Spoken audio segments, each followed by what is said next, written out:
ನಿಮಗೆ ಶುಭಾಶಯ. I greet you all in the most holy name of our Lord Jesus Christ. ಮತ್ತಾಯನ ಬರೆದ ಸುವಾರ್ತೆ 6ನೇ ಅಧ್ಯಾಯ ವಾಕ್ಯ 10ರಲ್ಲಿ ನಾವಿದ್ದೀವಿ. Matthew chapter 6 verse 10. ನಾವು ಈ ಒಂದು ವಾಕ್ಯದ ಇವತ್ತು ಕಡೆ ಅಂತ್ಯ ಭಾಗಕ್ಕೆ ಬಂದಿದ್ದೀವಿ. This verse end part we have reached today. ಕಳೆದ ವಾರ ನಾವು ಏನು ಧ್ಯಾನಿಸ್ತೋ, Last week what did we meditate? ತಂದೆಯಾದ ದೇವರು Father God, ವರ್ತಮಾನದಲ್ಲಿ ಹೇಗಿದ್ದನೋ, how was he in the past, in the present? ವರ್ತಮಾನ ಭೂತಕಾಲದಲ್ಲಿ ಹೇಗಿದ್ದ, How was he in the past? ಭವಿಷ್ಯದಲ್ಲಿ ಹೇಗಿದ್ದ, And how he was in the future. ಕಳೆದ ವಾರ ಧ್ಯಾನಿಸಿದ ಟಾಪ್ ಮೋಸ್ಟ್ ಸೀಕ್ರೆಟ್ ಏನಪ್ಪಾ So the ಅಂದ್ರೆ, last week the topmost secret that we meditated father is god Father God, ಹೆಂಗೆ ಇದ್ದಾರೆ ಇವತ್ತು, how is he today? ನಾಳೆ ಹೆಂಗಿರ್ತಾರೆ, How he will be tomorrow? ಹೊಸ ಯೆರೂಸಲೇಮಲ್ಲಿ ಹೆಂಗಿರ್ತಾರೆ. And how would he be in the New Jerusalem? ಇದು ಬಹಳ ಅದ್ಭುತವಾದ ವಿಷಯಗಳು. This is a miraculous subject. ಅದು ಮಾತ್ರವಲ್ಲದೆ ನಾವು ಪ್ರತಿ ವಾರ ನಮ್ಮ ಸಹೋದರರು TSM ಗ್ರೂಪ್ ಅಲ್ಲಿ ಈ ವಿಡಿಯೋವನ್ನ ಪ್ರತಿ ವಾರ ವಿಡಿಯೋವನ್ನ ಶೇರ್ ಮಾಡ್ತಾನೆ ಇರ್ತಾರೆ. And not only that, every week our brother would share the message throughout the week. in ಇದನ್ನ TSM ನೀವು group. ಮನೆಯಲ್ಲಿ ಇದ್ದಾಗ ಹಾಕಿ ಒಂದು 2-3 ಸಲ ನೋಡಿ ಕೇಳಿ. And when you are at home, you have to play and listen to ಯಾಕಂದ್ರೆ it. ನೀವು ಪ್ರಸಂಗದಲ್ಲಿ ಕೇಳಿರೋಕ್ಕೂ Because what you hear in the ವಿಡಿಯೋದಲ್ಲಿ ಕೇಳೋಕ್ಕೂ message ಕೆಲವೊಂದು ವಿಷಯ ನಿಮಗೆ ಖಂಡಿತವಾಗಿ ತಿಳ್ಕೊಳ್ಬೇಕು. and what you hear through the video, you can learn some more things ಯಾಕಂದ್ರೆ from ನೀವು it. ಕಲಿಯಕ್ಕಾಗಿನೇ ದೇವರು ನಿಮಗೆ ಕಲಿಸ್ತಾರೆ. Because God has sent you here so that you can learn. Amen, hallelujah. Amen, hallelujah. ಪರಲೋಕದಲ್ಲಿರುವ ನಮ್ಮ ತಂದೆ Our Father in heaven. ಯೇಸು ಕ್ರಿಸ್ತನು ಪ್ರಾರ್ಥನೆಯನ್ನ ಹೇಳಿಕೊಟ್ಟಿದ್ದು. Jesus Christ taught this prayer, ಇದರ ಹೆಸರು ಲಾರ್ಡ್ಸ್ ಪ್ರೇಯರ್ and ಎಂಬುದಾಗಿ, it is titled as Lord's Prayer, ಅಥವಾ disciples prayer ಎಂಬುದಾಗಿ. or can be called as Disciples' Prayer. Bible ಅಲ್ಲಿ ಎಲ್ಲೂ ಯೇಸು ಆಗಿರುವುದು ಶಿಷ್ಯರಾಗಿರುವುದು ಹೀಗೆ ಪ್ರಾರ್ಥನೆ ಅವರು ಮಾಡಿ.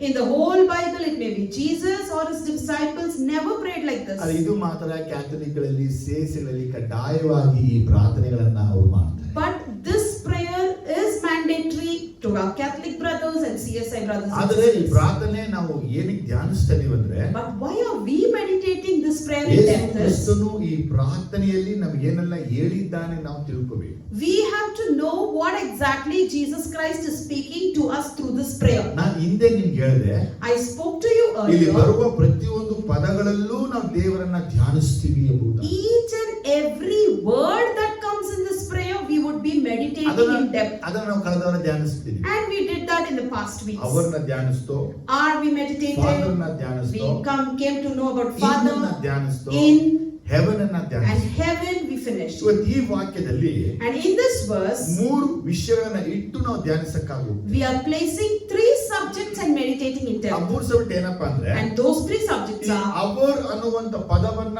ಹೇಳೋಕೆ ನನ್ನಲ್ಲಿ ನಾನು ಹೀಗಿಲ್ಲ ಅಂದ್ರೆ ಹೇಳಲು ಸಾಧ್ಯವಿಲ್ಲ. if I am not like this, I am unworthy to speak this word our. ನಾವು ತಂದೆಯೇ ಅಂತ ಕರೆಯಕ್ಕೆ ಈಗಿಲ್ಲ ಅಂದ್ರೆ ಕರೆಯಲು If ಸಾಧ್ಯವಿಲ್ಲ. we don't have these qualities, we are not worthy to call him as Father. ಪರಲೋಕ ಅಂತ ನಾವು ಕರೆಯಕ್ಕೆ ಈಗಿಲ್ಲ ಅಂದ್ರೆ ಸಾಧ್ಯವಿಲ್ಲ. And heaven to call that, if we are unworthy, it is not possible to call out it. ಇವತ್ತು ನಾವು ದೇವರ ಮೇಲೆ ಬಹಳ ಪ್ರೀತಿ ಇಟ್ಟಿದ್ದೀವಿ, And today we love the Lord so much. ಅವ್ರ ಮೇಲೆ ತುಂಬಾ ಆಸೆ ಇಟ್ಟಿದ್ದೀವಿ. We have desire in him. ನಾವೆಲ್ಲ ನಮ್ಮನ್ನ ನಾವೇ ಹೊಗಳ್ಕೋತೀವಿ, We boast ourselves, ನಾವೆಲ್ಲ ದೇವ್ರ ಮಕ್ಕಳು, ದೇವ್ರ. saying we are God's children. ಆದ್ರೆ ನಿಜವಾಗ್ಲೂ ನಮ್ಮನ್ನ ಪರೀಕ್ಷಿಸುವಾಗ But when we examine truly, ನಮ್ಮ ನಂಬಿಕೆ, ವಿಶ್ವಾಸ, ಭರವಸೆ ಎಷ್ಟು ಮಟ್ಟಿಗಿದೆ ನಮಗೆ ಗೊತ್ತು. to what extent is our faith, hope and trust, we know that. ಮೊದಲು ನಾವು ಪರದಲ್ಲಿ ವಾಸ ಮಾಡುವ ನಮ್ಮ ತಂದೆಯೇ ಅಂತ ನಾವು ಕರಿತೀವಿ ಅಂದ್ರೆ, Firstly, if we are calling the Lord as our Father who is in heaven, ಮೊದಲು ದೇವ್ರು ಕೇಳ್ತಾನೆ, ನೀನು ನನಗಾಗಿ ಜೀವಿಸ್ತಾ ಇದೀಯಾ?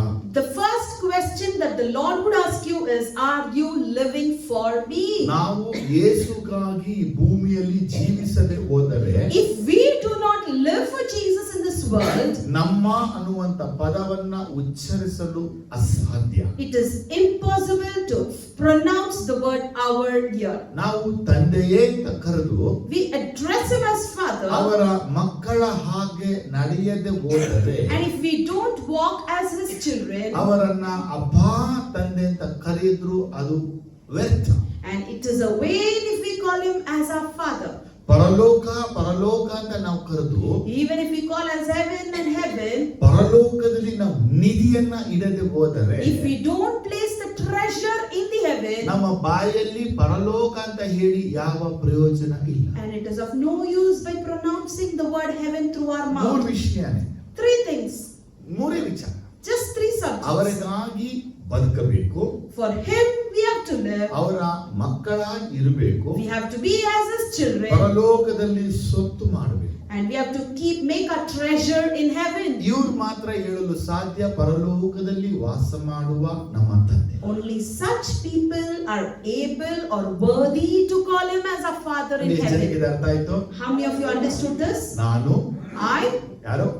who? ನಾನು I ನನಗಾಗಿ ಜೀವಿಸದೆ should not live for myself, ನಾನು ಯೇಸುಗಾಗಿ ಜೀವಿಸಬೇಕು. whereas I should live for Jesus. ನಾನು ನನಗಾಗಿ ಜೀವಿಸದೆ I should not live for ನನ್ನ myself. ಕುಟುಂಬಕ್ಕಾಗಿ ಜೀವಿಸುವಾಗ, When I live for my family, ಸಮಾಜಕ್ಕಾಗಿ ಜೀವಿಸುವಾಗ, when I live for my society, ದೇಶ ಪಟ್ಟಣಕ್ಕಾಗಿ ಜೀವಿಸುವಾಗ when I live for my city, nation, ಅದು ದೇವರಿಗೆ ಒಪ್ಪಿಗೆ ಆಗಲ್ಲ. God would not accept that. ಆತ ಹೇಳೋದು Whereas he says, ನನಗಾಗಿ ಜೀವಿಸು. live for me. ಯೇಸು ತುಂಬಾ jealousy God. I tell you what, Jesus is a very jealous God. ಯಾಕೆ? Why? ಅವ್ರಿಗಾಗಿ ಮಾತ್ರ ಜೀವಿಸು. We need to live only for him. Amen. Amen. ನಿಜನಾ? Is that true? ಹಾಗಾದ್ರೆ ನಾವು ಅವ್ರಿಗಾಗಿ ಜೀವಿಸ್ತಾ ಇದೀವಾ? So are we living truly for him? ಈಗ ನಮ್ಗೆ ಈ ಪ್ರಶ್ನೆ ಉದ್ಭವ ಆಗುತ್ತೆ. Now this question arises to us. ನಾವು ಅವ್ರಿಗಾಗಿ ಜೀವಿಸ್ತಾ ಇದೀವಾ ಇದು? Are we living for him or not? ನೋಡಿ, ನಾವು ನಮಗಾಗಿ ಜೀವಿಸ್ತಾ ಇದೀವಿ ಅಂತ ಚೆನ್ನಾಗಿ ಗೊತ್ತು. We all know that we are living for ourselves. ಆಗ ಯೇಸುವನ್ನ ಅರಿತಾಗ, ಯೇಸುವನ್ನ ತಿಳಿದಾಗ ನಮ್ಮ ಜೀವನ ಬೇಡ ಅಂತ ಬಿಟ್ಟು, So once we came to know about Jesus, we stopped our life living for ourselves. ಆಗ ತೀರ್ಮಾನಿಸ್ತು ನಾವು ಯೇಸುಗಾಗಿ ಜೀವಿಸ್ತೀವಿ. Then we took up a decision saying we have to live for Jesus. ತಿಂಗಳುಗಳು, ವಾರಗಳು, ವರ್ಷಗಳು ಕಳೀತಾ As days, months and years passed, ಯೇಸುಗಾಗಿ ಜೀವಿಸಿದನ್ನ additional ಆಗಿ ಒಂದೊಂದಾಗಿ ಸೇರಿಸ್ಕೊಂಡು ಬಂತು. we added on few things for the word living for Jesus. ಈಗ ಪರಿಸ್ಥಿತಿ ಏನಂದ್ರೆ, And now how is the situation? ಯೇಸುಗಾಗಿ ಜೀವಿಸುತ್ತೇನೆ ಅಂತ ನಮಗೆ ಹೆಸರು ಇದ್ದು, Even we have the title saying we live for Jesus, ನಾವು ಯೇಸುಗಾಗಿ ಜೀವಿಸುತ್ತಾ ಇಲ್ಲ. whereas we are not exactly living for Jesus. ಯಾಕಂದ್ರೆ ಲೋಕ ನಮ್ಮೊಳಗೆ ಬಂದ್ಬಿಟ್ಟಿದೆ, Because the world has come into us, ನಾವುವೇ ಲೋಕದ ಒಳಗೆ ಹೋಗ್ಬಿಟ್ಟಿದೆ. and we are entered into the world. ನಾವು ದೇವರಿಗಾಗಿ ಜೀವಿಸಬೇಕು ಅನ್ನುವಂಥದ್ದು ಮಂತ್ರ ಪಠಣೆ ಆಗಿದೆ. It is just a by heart quote saying that I live for Jesus. ಆದ್ರೆ ನಾವು ಯೇಸುಗಾಗಿ ಜೀವಿಸ್ತಾ ಇಲ್ಲ ಅನ್ನೋದನ್ನ ನಮ್ಮ ನಡತೆಗಳಲ್ಲಿ ನಾವು ತೋರಿಸ್ತೀವಿ. And we reflect saying that we are not living for Jesus through our character and behavior. ಮತ್ತೊಮ್ಮೆ ಹೇಳ್ತಾ ಇದ್ದೀನಿ, Again I repeat, ಜೀವಿಸುವವನು ಅಂತ ನಿನಗೆ ಹೆಸರಿದ್ದು, you are titled as ನೀ living, ಸತ್ತವನೇ ಆಗಿದ್ದಿ. you are dead. ಇದು ಸ್ವಾಮಿ ಒಂದು ಸಭೆಗೆ ನೋಡಿ ಹೇಳಿದಂತಹ ಮಾತು. This is the word that Lord is looking at one church and saying, ಇವತ್ತು ನಾವೇ ಯೇಸುಗಾಗಿ ಜೀವಿಸ್ತಾ ಇದ್ದೀನಿ ಅಂತ ಹೇಳ್ತಾ ಇದ್ದೀವಿ. today we are also saying that we are living for Jesus. ಆದರೆ ಯೇಸು ನಮ್ಮನ್ನ ನೋಡುವಾಗ ನಾವು ಸತ್ತವರಾಗಿದ್ದೀವಿ. But when Jesus is looking at us, we are like dead. ಹಾಗಾದ್ರೆ ನಾವು ಯೇಸುವಿನ ದೃಷ್ಟಿಗೆ ಸತ್ತವರಾಗಿ ಕಾಣಲು ಏನು ಕಾರಣ? So what is the reason that we appear as dead in the sight of the Lord? ಹಾಗಾದ್ರೆ ದೇವರ ಮಕ್ಕಳು ಅದೇ ದೇವರಿಗಾಗಿ ಜೀವಿಸುವರು ಅನ್ನುವಂತ ಒಂದು ಕ್ವಾಲಿಟಿಗಳು ನಮ್ಮೊಳಗಿಲ್ಲ. So to be called as the children of God and to live for God, such qualities are not existing in us. ನೋಡಿ, ಯಾರಿಗೆ ಮೈ ಕೊಡ್ರು ಖಂಡಿಸಿ ಎಚ್ಚರಿಸಿ ಬೈಯುವಂತ ಪ್ರಸಂಗ ಎಲ್ಲ ಮಾಡ್ಬಿಡ್ತಾರೆ. You give the mic to anyone, they'll preach with the warning and giving you all quotes. ಇನ್ನು ಬೇಕಾದ್ರೆ counselling ಪ್ರಸಂಗ ಎಲ್ಲರೂ ಮಾಡ್ತಾರೆ. And some others will even give you the messages of counseling. ಆದ್ರೆ ನಮ್ಮನ್ನ ಸರಿಯಾಗಿ ನಡೆಸುವಂತ ಬೋಧನೆ ನಮ್ಗೆ ಸಿಗಲ್ಲ. But we don't get the teachings that would lead us accurately. ನೀನ್ ಹಿಂಗಿದ್ಯಾ, ನೀ ಈ ರೀತಿ ಇದೆಯಾ, ನೀ ಈ ತರ ಇದೆಯಾ, ಹಿಂಗಿದ್ಯಾ ಅನ್ನೋದನ್ನ ನಮ್ಗೆ ತೋರಿಸ್ತಾರೆ. They show us saying you are like this, you are living like this. ಆದ್ರೆ ನಮ್ಮನ್ನ ಆದ್ರಿಂದ ಕರ್ಕೊಂಡು ಬಂದು ಹಿಂಗ್ ಹೋಗ್ಬೇಕು ಅಂತ ಬಾಳ್ಗ ತೋರಿಸೋರಿಲ್ಲ. But no one is there to lead us from bringing us away from this way and leading us in the correct way. ಈಗ ನಾವು ಜೀವಿಸ್ತಾ ಇದೀವಾ ಸತ್ತಿದ್ದೀವಾ ಅನ್ನುವಂತ ಮಧ್ಯದಲ್ಲಿ ಸಿಕ್ಕಾಕೊಂಡಿದ್ದೀವಿ. Now we are in a struggle caught in between to think whether we are alive or dead. ಯಾಕಂದ್ರೆ ನಮ್ಮ ಗುಣ, Because our qualities, ನಮ್ಮ ಸ್ವಭಾವ, our character, ನಮ್ಮ ನಡತೆ, our behavior, ನಮ್ಮ ಮಾತು our words, ಎಲ್ಲವೂ ಮಿಂಗಲಾಗಿ ಮಿಕ್ಸ್ ಆಗ್ಬಿಟ್ಟಿದೆ. everything is in a mixtured form. ಅನುಕೂಲಗಳು ಸಹಾಯಗಳು ಎಲ್ಲಿ ಬರುತ್ತೋ Wherever we we are benefited, ಅಲ್ಲಿ ನಾವು adjust ಆಗಿಬಿಡ್ತೀವಿ. we compromise over there. ಎಲ್ಲಿ ನಮಗೆ ದ್ವೇಷ ಹಾಗೆ ಬರುತ್ತೋ And in which places we are hated, ಅಲ್ಲಿ ನಾವು ನಿಲ್ಲದೆ ಅಲ್ಲಿಂದ ದೂರ ಹೊರಗೆ ಸ್ಟಾರ್ಟ್ ಮಾಡ್ತೀವಿ. we don't stand there, whereas we come out of it. ಜೀವಿಸುವವನು ಹೆಸರು ನಿನಗಿದ್ದು ಸತ್ತವನಾಗಿದ್ದ ಯೇಸು ಯಾಕೆ ಕರೀತಾನಂದ್ರೆ, Why is Jesus calling you appear to be living, but you are dead? ಒಬ್ಬ ಜೀವಿಸುವಂತವನು ಜೀವಿಸುವಂತ ರೀತಿಯನ್ನು ನಡ್ಕೋತಾ ಇಲ್ಲ. A living person is not living as if he is living. ಮತ್ತಾಯ ಬರೆದ ಸುವಾರ್ತೆ 23ನೇ ಅಧ್ಯಾಯದಲ್ಲಿ ಫರಿಸಾಯರನ್ನ ಕಂಡು ಶಾಸ್ತ್ರಿಯರನ್ನ ಕಂಡು ಯೇಸು ಹೇಳಿದಂತಹ ಮಾತು. In Matthew chapter 23, Jesus is looking at the Pharisees and scribes and he's saying, ಇದನ್ನ ನೀವು ಓದಬಹುದು. you can read this in 27-28ರಲ್ಲಿ verse 27 and 28. Woe to you, teachers of the law and Pharisees, you hypocrites! You are like whitewashed tombs, which looks beautiful on the outside, but on the inside are full of dead men's bone and everything unclean. ಯೇಸು ಹೇಳ್ತಾರೆ, ಎಲೆ ಸುಣ್ಣ ಹಚ್ಚಿದ ಸಮಾಧಿ. Jesus is addressing as whitewashed tombs. ಈ ಸುಣ್ಣ ಹಚ್ಚಿದ ಸಮಾಧಿಯಿಂದ ಯೇಸು ಯಾಕೆ ಹೇಳಿದ್ರು? Why is Jesus calling them as whitewashed tombs? ಇಂದಿನ ಕಾಲಗಳಲ್ಲಿ ಪಸ್ಕ ಹಬ್ಬವನ್ನ ಆಚರಣೆ ಮಾಡಕ್ಕಾಗಿ ಹೊರಗಡೆಯಿಂದ ಬರುವ ಜನರು Earlier days, to celebrate the Passovers, people used to come from different ಅವರಿಗೆ nations. ಸಮಾಧಿ ಗೊತ್ತಾಗಕ್ಕಾಗಿ ಸಮಾಧಿಗಳಿಗೆ ಬಿಳಿ ಬಣ್ಣಗಳನ್ನ ಬಳಿತಾರೆ. To know the tombs, they used to whitewash it. ಇವತ್ತುವೇ ನಮ್ಮ ಕ್ಯಾಥಲಿಕ್ ನಾವಿದ್ದಾಗ ಸಮಾಧಿಗಳಿಗೆ ಹೋಗಿ ಬಿಳಿ ಬಣ್ಣನೆ ಬಳಿದರು. Even today we see our Catholic brothers and sisters, they visit the graveyards and do whitewash. ನಾವು ಬಣ್ಣ ಹೊಡೆದಿಲ್ಲ, We don't ನಾವು whitewash. ದುಡ್ಡು ಕೊಟ್ಟು ಹೊಡಿಸ್ತಾ ಇದ್ರು. We were paying and others used to come to Yesu whitewash. ಎಲೆ ಸುಣ್ಣ ಹಚ್ಚಿದ ಸಮಾಧಿ ಅಂತ ಹೇಳಿದ್ರು. Jesus looked at them and said, you are whitewashed tombs. ಅಂದ್ರೆ ಹೊರಗೆ ಚಂದವಾಗಿ ನೀ ಕಾಣ್ತಾ ಇದೀಯಾ, Outwardly you appear ಅದು beautiful, ಒಳಗೆ ನೋಡಿದ್ರೆ but inwardly ಸತ್ತವರ ಎಲುಬುಗಳಿಂದಲೂ ಎಲ್ಲ ಹೊಲಸಿನಿಂದಲೂ ತುಂಬಿರುತ್ತವೆ. you are filled with dead men's bone and everything unclean.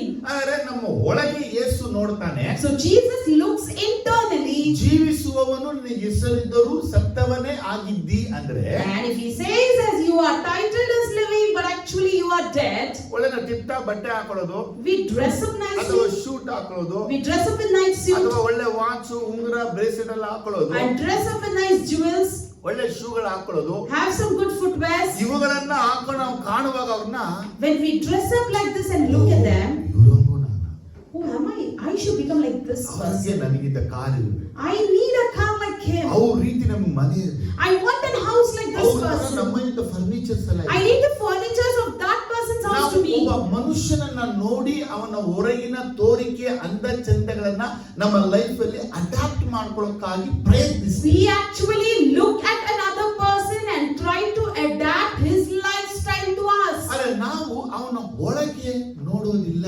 But we don't look at him internally. Hallelujah. Hallelujah.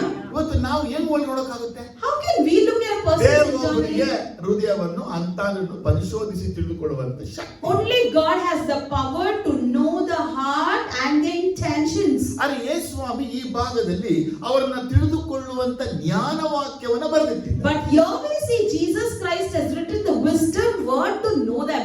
ಈಗ ನಿಮ್ಮ ಒಳಗೆ ಸತ್ತವರ ಎಲುಬು ಹೊಲಸು ಇದೆಯಾ ನೋಡ್ಬೇಕು. Firstly, you need to examine whether you have the dead man's bone and uncleanness in you. ಈ ಸತ್ತವರ ಎಲುಬು ಅಂದ್ರೆ ಪದ, The dead man's bone ಇದು means, ಬಿಬ್ಲಿಕಲಿ ಪ್ರಕಾರ ಅನ್ಕ್ಲೀನ್ನೆಸ್ ಎಂಬುದಾಗಿ. biblically it speaks about ಅಂದ್ರೆ uncleanness. ಒಬ್ಬರು ಸತ್ತವನ ಎಲುಬನ್ನ ಮುಟ್ಬಿಟ್ರೆ ಆ ದಿನದ ತನಕ ಅವನು ಹೊಲಸು ಎಂಬುದಾಗಿ. If somebody touches the bone of a dead person, that person is considered unclean. ಹೊಲಸು ಅನ್ನುವಂತ ಪದ ಹೇಳುತ್ತೆ, The word unclean says, ಯಾವುದೆಲ್ಲ ಮನುಷ್ಯನ ದೇಹದಿಂದ ಹೊರಗಡೆ ಬರುತ್ತೋ whatever comes out from man's ಅದನ್ನ body, ಹೊಲಸು ಎಂಬುದಾಗಿ ಹೇಳಲ್ಪಡುತ್ತೆ. that is called as unclean.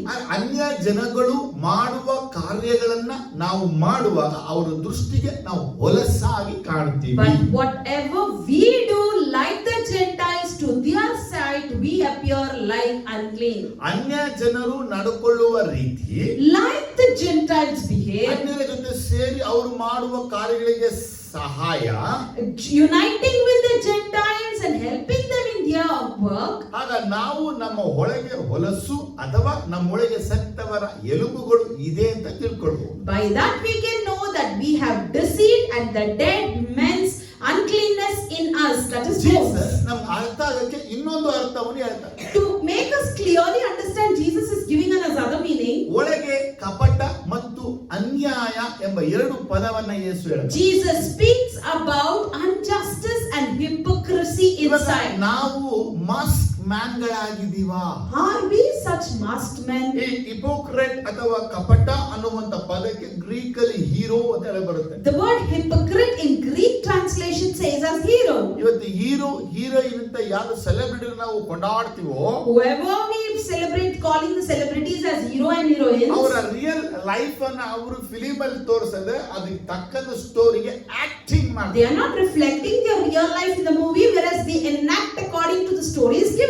ಹಾಗೆ ನಾವು ನಮ್ಮ ನಿಜವಾದ ಜೀವನವನ್ನ ತೋರಿಸದೆ Similarly, we are not reflecting our true lives. ನಮ್ಮ ರಿಯಲ್ ಲೈಫ್ ಅನ್ನ ತೋರಿಸದೆ We are not showing our real life, ನಾವು ಕಪಟವನ್ನ ತೋರಿಸ್ತೀವಿ. whereas we show off ಆ hypocrisy. ಕಪಟವನ್ನ ತೋರಿಸುವುದಕ್ಕೆ ಹೇಳೋದು And to show off that hypocrisy, we say ಸತ್ತವರ ಎಲುಬು the dead man's bone ಅಥವಾ ಸುಣ್ಣ ಹಚ್ಚಿದ ಸಮಾಧಿ. or the whitewashed tombs. ಇನ್ನೊಂದು ಅನ್ಯಾಯ. Injustice. ಇವತ್ತು ಅನ್ಯಾಯ ಎಂದು ಸಾಮಾನ್ಯವಾಗ್ಬಿಟ್ಟಿದೆ. Commonly we see injustice. ದೇವರನ್ನ ಅರಿತವರು ಅನ್ಯಾಯ ಮಾಡ್ತವ್ರೆ, ಅರಿದವರು ಅನ್ಯಾಯ. Person who knows God does it, and a Gentile also does that. ಯಾರು ಅನ್ಯಾಯ ಮಾಡಲ್ಲ? Who doesn't do this injustice? ಇವತ್ತು ಇಲ್ಲಿ ಪ್ರಾರ್ಥನೆ ಮಾಡುವಾಗ ಯಾರೋ ಒಬ್ರು ಪ್ರಾರ್ಥಿಸಿದ್ರು. So today when they were praying, someone here prayed ದೇವರೇ, ಅನೇಕರು ಇಲ್ಲಿ ಬರ್ತಾರೆ, ಬಿಸ್ನೆಸ್ ಮಾಡಕ್ಕಾಗಿ ಪಟ್ಟಣದಲ್ಲಿ ಬಂದು ಕೆಲಸಗಳೆಲ್ಲ ಮಾಡ್ತಾರೆ. and saying that Lord, many people will come to our city to do business, ಆ ಬಿಸ್ನೆಸ್ ಮಾಡುವಾಗ ಬೇಗ ಶ್ರೀಮಂತರಾಗಬೇಕು. and they have to do this business and become rich. ಅದಕ್ಕಾಗಿ ಏನ್ ಮಾಡ್ತಾರೆ ಅವರು? So what they do? ಅನ್ಯಾಯ ಮಾಡ್ತಾರೆ. They do all kind of ಇವಾಗ injustice. ನಾನು ಒಂದು ಯಾವುದೇ ಶೋರೂಮ್ ಯಾವುದೇ ಅಂಗಡಿ ನಾನು ಇಟ್ಟರುವೆ, For example, I may own any showroom or any shop. ನಾನು ಅನ್ಯಾಯ ಮಾಡ್ದೇನ ಲಾಭ ಗಳಿಸಕ್ಕಾಗಲ್ಲ. Without doing injustice, I cannot be benefited. ಹಾಗಾದ್ರೆ ಅನ್ಯಾಯವೂ ಕಪಟವೂ ನನ್ನ ಒಳಗೆ ಇರುವಾಗ So when I have this injustice and hypocrisy in ನಾನು me, ಜೀವಿಸುವನು ಅಂದ್ರು ನಾ ಸತ್ತವನ್ನೇ ಆಗಿದ್ದೀನಿ ಅಂತ ಸ್ವಾಮಿ ನಮಗೆ ಹೇಳ್ತಾರೆ. the Lord is looking at us and telling, even though you are living, you appear to be dead.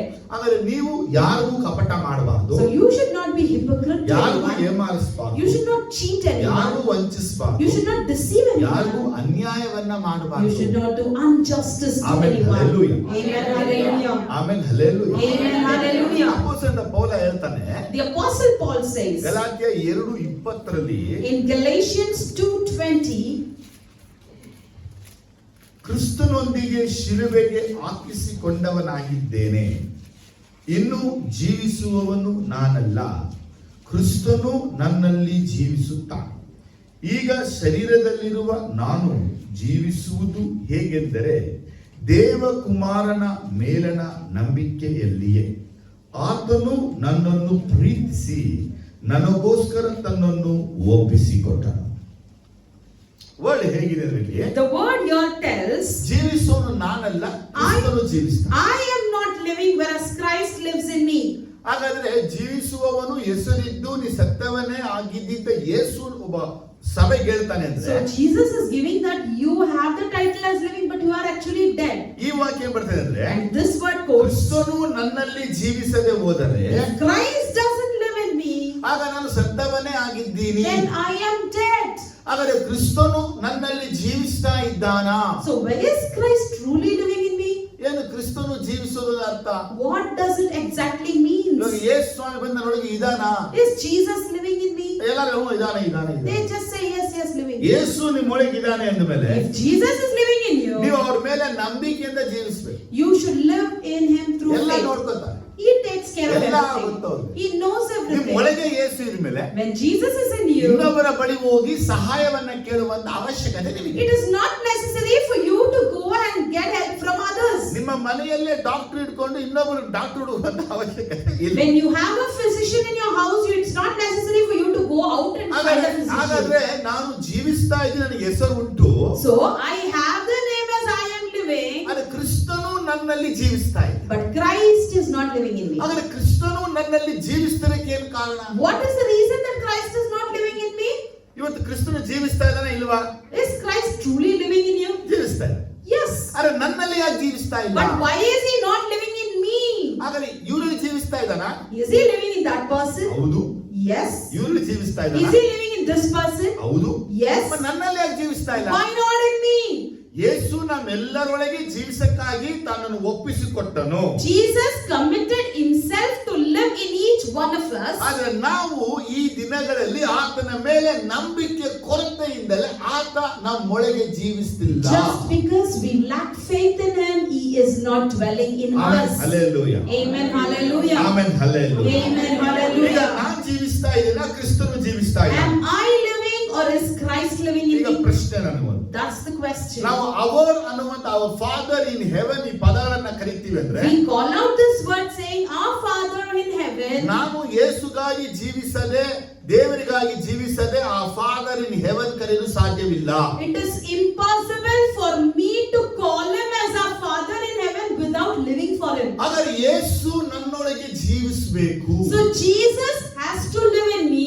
ಯೇಸು ಭೂಮಿಯಲ್ಲಿ ಹುಟ್ಟಿದನು, Because Jesus was born in this ಆತನು earth. ಮರಣವನ್ನ ಹೊಂದನು, He faced death. ಆತನು ಪುನರುತ್ಥಾನ ಆದನು, He was ಆತನು resurrected. ಪರಲೋಕಕ್ಕೆ He ಹೋಗಿದ್ದನು. was taken up to heaven. Bible ವಾಕ್ಯ ಹೇಳುತ್ತದೆ, But the word ಆತ says ಪ್ರತಿಯೊಬ್ಬರ ಒಳಗೆ ಜೀವಿಸ್ತಾನೆ. He lives in each and every ಆದರೆ ಪೌಲನ individual. ಒಳಗೆ ಜೀವಿಸಿದ ಯೇಸು ನನ್ನ ಒಳಗೆ ಜೀವಿಸ್ತಾ ಇಲ್ಲ. So the Jesus who lived in Paul, why is he not living in me? ಆದರೆ ಪೌಲನ್ ಏನ್ ಹೇಳ್ತಾನೆ ಕೇಳಿದ್ರೆ, What is Paul telling ಯಾವ us? ಧರ್ಮಶಾಸ್ತ್ರವು ದೇವರಿಗಾಗಿ ಜೀವಿಸಕ್ಕೆ ತಡೆಯಾಗಿತ್ತು, Which law was an hindrance to live for ಆ God? ಧರ್ಮಶಾಸ್ತ್ರವನ್ನು ಯೇಸು ನೆರವೇರಿಸಿ ನನ್ನೊಳಗೆ ಜೀವಿಸುತ್ತಿದ್ದಾನೆ. Jesus accomplished the law and he lived in me. ನನಗೆ ಯೇಸು ಜೀವಿಸ್ತಾ ಇದ್ದಾನೆ. Jesus is living in me. ಯಾವಾಗ ನಾನು ನೇಮ ನಿಷ್ಠೆಗಳನ್ನ ಕೈಗೊಳ್ತೀನೋ, When I follow the rules and Yesu regulations, ಜೀವಿಸಲ್ಲ. Jesus don't.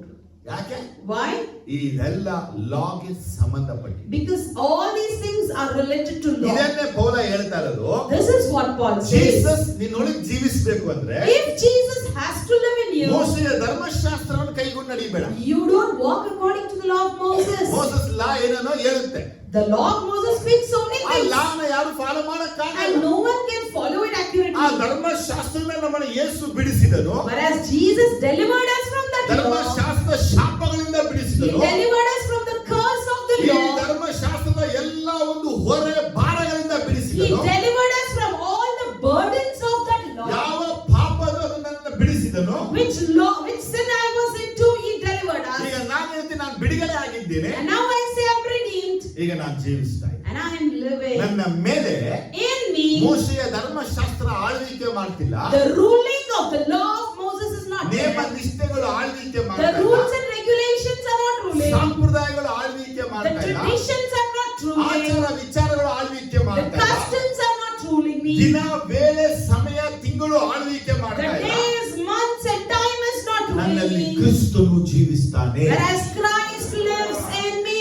ಈಗ ಕ್ರಿಸ್ತನು ಜೀವಿಸ್ತಾನೆ ಅಂದ್ಬಿಟ್ಟು So if I tell Christ lives in brother me, ಒಳ್ಳೆ time ಹೇಳಿ brother ಪ್ರೇಯರ್ಗೆ, if I tell just give me a good time to pray, brother, ಕ್ರಿಸ್ತನು ಜೀವಿಸ್ತಾನೆ ಹೇಳ್ಬಿಟ್ಟು by saying Christ ನಮ್ಮ lives, ಮನೆ open seven ಒಂದು ಒಳ್ಳೆ ದಿನ ಹೇಳಿ give me a good date for us for a house ಹಾಗಾದ್ರೆ warming. ಕ್ರಿಸ್ತನು ನನ್ನಲ್ಲಿ ಜೀವಿಸ್ತಿಲ್ಲ. By seeing this, I can tell Christ is not living ನನ್ನೊಳಗೆ in me. ಕ್ರಿಸ್ತನು ಜೀವಿಸ್ತಾ ಇದ್ದಾನೆ ಅಂದಮೇಲೆ When Christ himself is living in me, ಕ್ರಿಸ್ತನು ಹೇಗೆ ನೇಮ ನಿಷ್ಠೆಗಳಿಗೆ ಅಧೀನವಾಗಲಿಲ್ಲವೋ, how Jesus Christ was not submitted to the laws and rules and ಹಿರಿಯರು regulations. ಕಲಿಸಿಕೊಟ್ಟಂತ ಬಾಲ ಭೋಜನವನ್ನು ದೇವರು ಬಿಡುಗಡೆ ಮಾಡಿದ ಮೇಲೆ And once Jesus delivered us from all the rules and ಮತ್ತೆ regulations, ಮತ್ತೆ ನಾವು ಅಜ್ಜಿಗಳ ಕಥೆಗಳಿಗೆ ನಾವು ಒಳಗಾಗಬಾರದು. we should not be involved for the traditional folk stories. ನಾವು ಎಷ್ಟೇ ವಾಕ್ಯದಲ್ಲಿ ಸತ್ಯದಲ್ಲಿ ಬೆಳೆದಿದ್ರು We may grow in word and truth.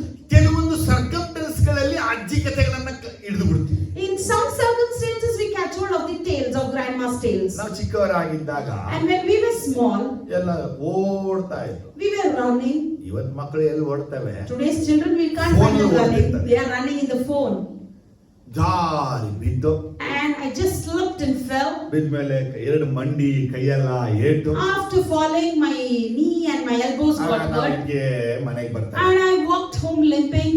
ಬಂದಾಗ ನಮ್ಮ ಅಮ್ಮ ಏನ್ ಮಾಡೋರು, And immediately what my mother did? ನಮ್ಮ ಮೇಲೆ ಪರಕೆ ಇರೋದು, If there was a broom in our house, ಅದು ಲೆಫ್ಟ್ ಅಲ್ಲಿ ತಗೊಂಡು she used to take it in her left hand 3 ಸಲ ಹಿಂಗೆ ಸುತ್ತಿ and rotate it clockwise ನನಗೆ thrice ಥೂ ಥೂ ಅಂತ and make me to spit on that broom ಅದನ್ನ ಬೆಂಕಿ ಹಚ್ಬಿಟ್ಟು and put that broom broom in the ಹಂಗೆ fire ಬಾರಣ ಅನ್ನೋರು. and say, see ಅದು there. ಪಟ ಪಟ ಪಟ ಪಟ And the broomstick used to make noise. ನೋಡ್ದಾ, See? ಈಗೆಲ್ಲ ಒಂಟೆ. See, now everything is gone. ಈಗ ನಮ್ ನಂಬಿಕೆ ಏನಂದ್ರೆ And what's my faith ಅದು now? ಪಟ ಪಟ ಹೊಡೆದಿದ್ದಕ್ಕೆ ಹೋಯ್ತು. Because of that noise of that broom, everything is gone. ನಿಜನಾ?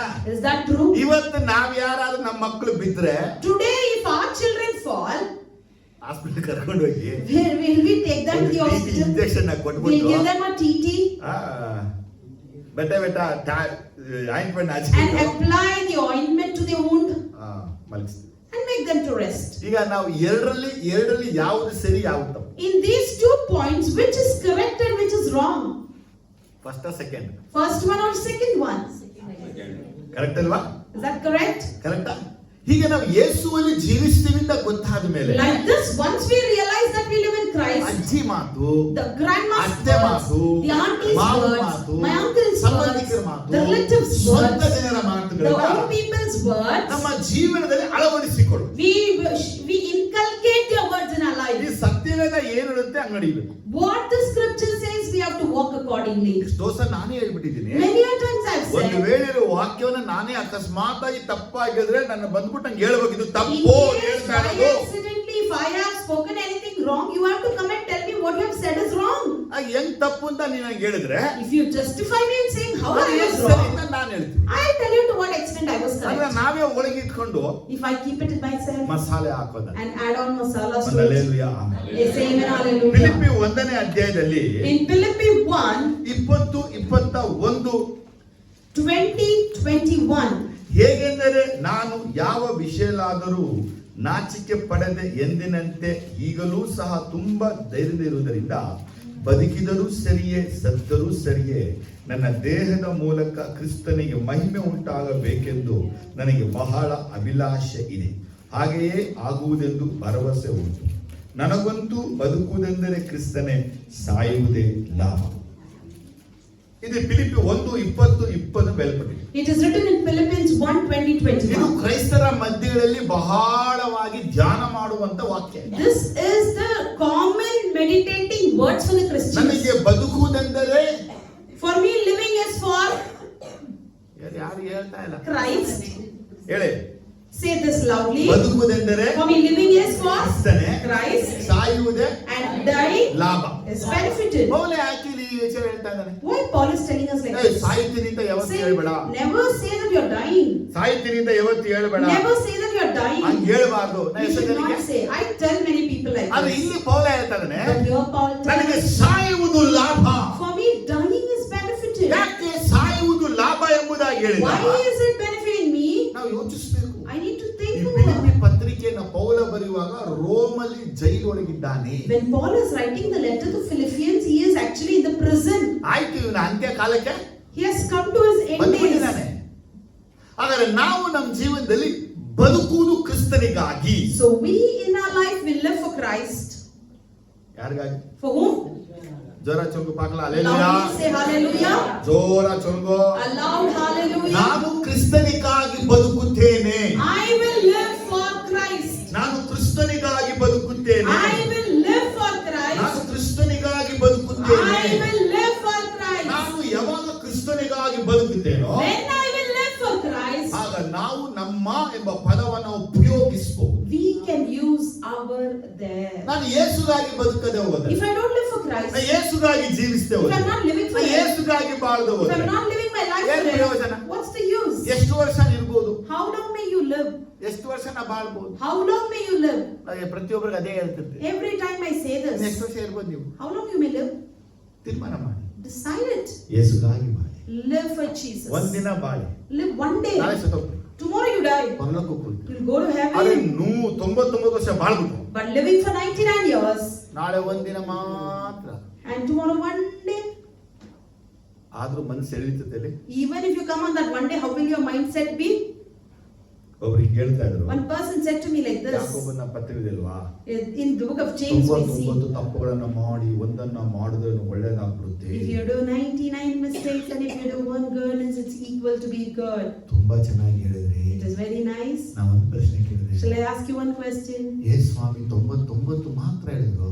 Jesus said only 99. 111 201 ಹೇಳಿಲ್ಲ. He never said 101, 201 or 199 or anything like that. 99 ತಪ್ಪು ಮಾತ್ರ ಲೆಕ್ಕ ಇಟ್ಕೊಂಡು ಹೇಳಿ ನೋಡೋದ. Now you just point out only 99 mistakes of yours and speak. ಯಾರು ನಿಮ್ಮದು ಹೇಳಕ್ ಸಾಧ್ಯ? Who among you ಮಾತ್ರ can ತಪ್ಪು. say, I made only 99 mistakes. ಒಂದ್ ದಿನಕ್ಕೆ For one day, ಪೇತ್ರ ಹೇಳ್ತಾನೆ, Peter says, 770 ಸಲ ತಪ್ಪು ಮಾಡೋ ಏನ್ ಮಾಡಿ? not 70 times if you have done. ಯೇಸು 770 ಸಲ ತಪ್ಪು ಮಾಡೋದು ಕ್ಷಮಿಸುತ್ತೆ. Jesus tells, even if it is 70, you forgive him. ಹಾಗಾದ್ರೆ ನಮ್ಮ ಜೀವನದಲ್ಲಿ ತಪ್ಪುಗಳು ಸಹಜವಾಗಿ ನಾವು So commonly in our life we make mistakes. Mistakes ಅನ್ನ We ಮಾಡ್ತೀವಿ. ಆದ್ರೆ ಇವುಗಳ ಮಧ್ಯದಲ್ಲಿ But in their midst, ನಾವು ಯೇಸುಗಾಗಿ ಬದುಕೋದನ್ನ ಮರೆಯಬಾರದು. we should never forget to live for Jesus. ಯಾಕೆ ಗೊತ್ತಾ? You know why? ನಮಗೆ ಕೆಟ್ಟ ಮನಸ್ಸಾಕ್ಷಿ ಇದೆ. We all have that bad conscience of ಅದೇನು us. ಹೇಳಿದ್ರೆ, It tells, ನಿನ್ನ ತಪ್ಪನ್ನ ಕ್ಷಮಿಸಲ್ಲ, God won't forgive your mistakes. ನಿನ್ನ ಪಾಪ ಕ್ಷಮಿಸಲ್ಲ, Your sins are not ನಿನಗೆ ದಂಡನೆ forgiven. ಖಂಡಿತ, You will be punished. ದೇವರನ್ನ ಬಿಟ್ಟು ದೂರ ಹೋಗು. You have left God. Yes. ಕ್ರಿಸ್ತನನ್ನ ಬಿಟ್ಟು ಹಗಲಿ ಹೋಗುವ ಅಪನಂಬಿಕೆ ಉಳ್ಳ ಕೆಟ್ಟ ಹೃದಯ ಯಾರೊಳಗೂ ಇರಬಾರದು. No one should have that bad heart of disbelief, that living Christ and going away. ಇವತ್ತು ಅನೇಕರ ಹೃದಯಗಳೆಲ್ಲ ಇವತ್ತು ಹಿಂಗೆ ಆಗ್ಬಿಟ್ಟಿದೆ. Today many people's heart has become like this. ಯಾಕಂದ್ರೆ ದೇವರನ್ನ ಬಿಟ್ಟು ಹೋಗುವಂತ ಹೃದಯ ಇದೆ. That is the heart that leaves God. ಇದು ಇಬ್ರಿಯ 3:12 ಬಯಲ್ಪಟ್ಟಿದೆ. We see that in Hebrew 3:12. 13ನೇ ವಾಕ್ಯ ಹೇಳುತ್ತೆ, Verse 13 ನಿಮ್ಮಲ್ಲಿ tells, ಒಬ್ಬನಾದರೂ ಪಾಪದಿಂದ ಮೋಸ ಹೋಗಿ ಕಠಿಣನಾಗದೆ ಈ ಹೊತ್ತು ಎಂಬ ಪದವು ಇರುವ ತನಕ ಪ್ರತಿನಿತ್ಯ ಒಬ್ಬೊಬ್ಬರನ್ನು ಎಚ್ಚರಿಸಿರಿ. encourage one another daily as long as it is called today, so that none of you may be hardened by sin and deceitfulness. ಏನಂತೆ? What does it say? ಪಾಪದಿಂದ ಮೋಸ ಹೋಗಿ. You should not be deceived by sin. ಮಾಡಿ ನೋಡಿ, See the word. ಪಾಪದಿಂದ ಮೋಸ ಹೋಗಿ. Don't be deceived by ಅಂದ್ರೆ sin. ದೇವವಾಕ್ಯ ಹೇಳುತ್ತಂದ್ರೆ So the word of God ಪಾಪ tells, ಮನುಷ್ಯರನ್ನ ಮೋಸ ಮಾಡುತ್ತೆ. the sin actually deceives ನೀ man. ಯೇಸುಗಾಗಿ ಜೀವಿಸ್ತಾ ಇದೆಯಾ? Are you living ನೀ for ಯೇಸುಗಾಗಿ ಜೀವಿಸ್ತಾ ಇದೆಯಾ? Are you living ಅದು for ಯೇಸುಗಾಗಿ ಜೀವಿಸುವ ನಿನ್ನನ್ನ ಪಾಪ ನಿನಗೆ ಮೋಸ ಮಾಡುತ್ತೆ. ನೀ ಎಚ್ಚರವಾಗಿರು. And if you are living for Jesus, sin will actually deceive you. Be careful. ಅದಕ್ಕೆ ಹೇಳ್ತಾನೆ, So what he says, ಜೀವ ಸ್ವರೂಪನಾದ ದೇವರನ್ನು ಬಿಟ್ಟು ಹೋಗುವ ಅಪನಂಬಿಕೆ ಉಳ್ಳ ಕೆಟ್ಟ ಹೃದಯ ನಿನ್ನೊಳಗಿರಬಾರದು. you should not have that bad heart of yours to live and come away from the living Lord Christ. Amen. Amen. Hallelujah. ಯಾರಿಗಾಗಿ ಬಾರದು? For whom should you live? ನಾನು ನನಗಾಗಿ ಜೀವಿಸ್ತಾ. I live for myself. ಇದೆಲ್ಲ trend ಆಗಿಬಿಟ್ಟಿದೆ. That's the trend. ನಾವಾಗಿ ಬಾರದು. I'm not living for ನನಗಾಗಿ anyone. ಬಾರದು. I live for myself. Bible ವಾಕ್ಯ ಹೇಳಿಲ್ಲ. The Bible doesn't speak so. ನಿನಗಾಗಿ ಜೀವಿಸಬೇಡ. Don't live for yourself. ಅವರಿಗಾಗಿ ಜೀವಿಸು. Don't live for others. ಯೇಸುಗಾಗಿ. Whereas live for ನಾನು Jesus. ಯೇಸುಗಾಗಿ. Say, I live for ನಾನು Jesus. ಯೇಸುಗಾಗಿ ಜೀವಿಸಿದ್ರೆ If I live for Jesus, ಮಾತ್ರನೇ ಅವ god ಅನ್ನುವಂತ ಪದವನ್ನ ನಾನು ಉಪಯೋಗಿಸಲು ಸಾಧ್ಯ. only then I am worthy to address my Lord as our God. ಮತ್ತೊಮ್ಮೆ ಹೇಳ್ತಾ ಇದ್ದೀನಿ, Again I repeat, ನಾನು ಯೇಸುಗಾಗಿ ಜೀವಿಸೋದು ಅನ್ನೋದು ಬಂದ್ಬಿಟ್ಟು ಸುಮ್ಮನೆ ಅಲ್ಲ, ಅದು bird. living for Jesus is not simply ಇದು words. Adventure life. It's an adventurous ಇದು life. ಸಾಧನೆಗಳು ಸಾಹಸಗಳು ಮಾಡುವಂತ ಒಂದು ಜೀವನ. It is a life filled with ಯಾವಾಗ adventures. ನಾನು ಯೇಸುಗಾಗಿ ವೈರಾಗ್ಯವಾಗಿ ಜೀವಿಸಬೇಕಂತ ಮನಸ್ಸು When ಮಾಡ್ತೀನಿ, I make up my mind to live zealously to God, ಆಗ ಉಪದ್ರವಗಳು, then persecutions, ಅವಮಾನಗಳು, shame, ನಿಂದೆಗಳು, insults, ಕಷ್ಟಗಳು, problems, ಬಾಧೆಗಳು trials ಬರುತ್ತೆ. would come. ಯಾವಾಗ ನನ್ನ ತೀರ್ಮಾನ ಯೇಸುಗಾಗಿ ಜೀವಿಸ್ತೀನಿ, When I make up a decision that I live for Christ, ಆವಾಗ ನನ್ನನ್ನ ಹಿಡಿಯದಿರುವಂತದೆಲ್ಲ ಹಿಡಿಯಕ್ಕಾಗಿ ಬರುತ್ತೆ. whatever didn't catch me will come to catch me then. ಅದಕ್ಕೆ ಹೇಳಿದ್ದು So I tell, Christ life ಅಂದ್ಬಿಟ್ಟು ಬಂದ್ಬಿಟ್ಟು ಸುಮ್ಮನೆ ಈಸಿ ಲೈಫ್ ಅಲ್ಲ, the life of Christ is not an easy life. ಅದು adventure life. It's an adventurous ಇವತ್ತು life. ನೀವು ಯೇಸುಗಾಗಿ ಜೀವಿಸಲು ತೀರ್ಮಾನ ಮಾಡ್ಬೇಕು. So today you decide to live for Jesus. ಮನೆಗೆ ಹೋಗಿಲ್ಲ ನೀವು, You go home. ಅಲ್ಲಿ ಗೋಲಿಯರ್ ಬಂದು ನಿಂತ್ಬಿಡ್ತಾನೆ. Goliath will be standing there.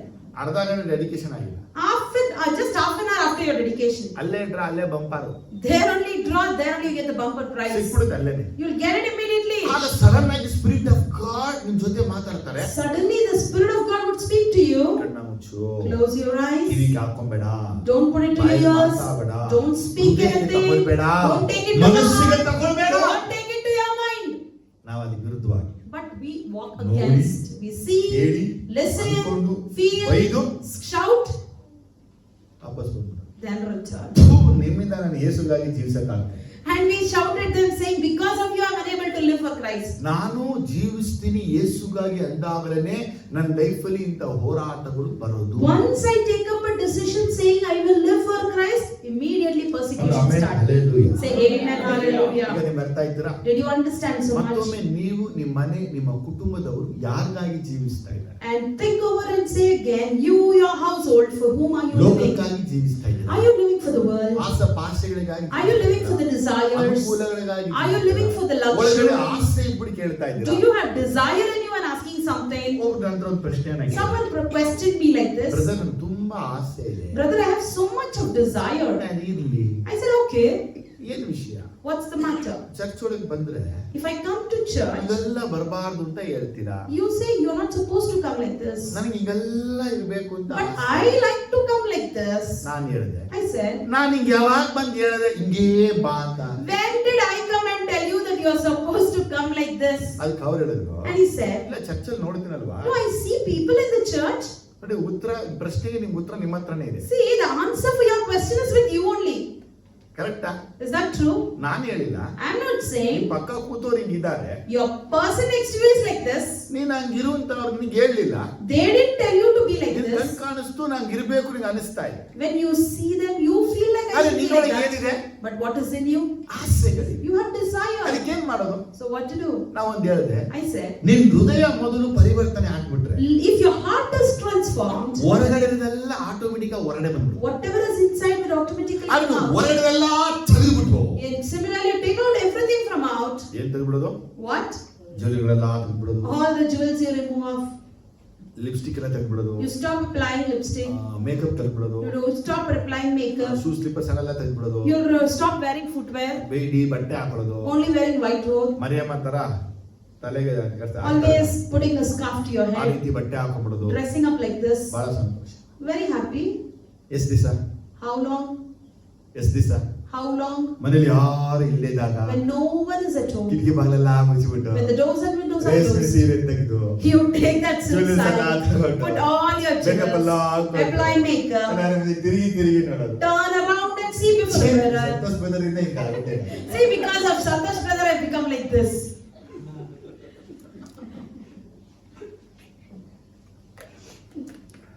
ಕರೆಕ್ಟಾ?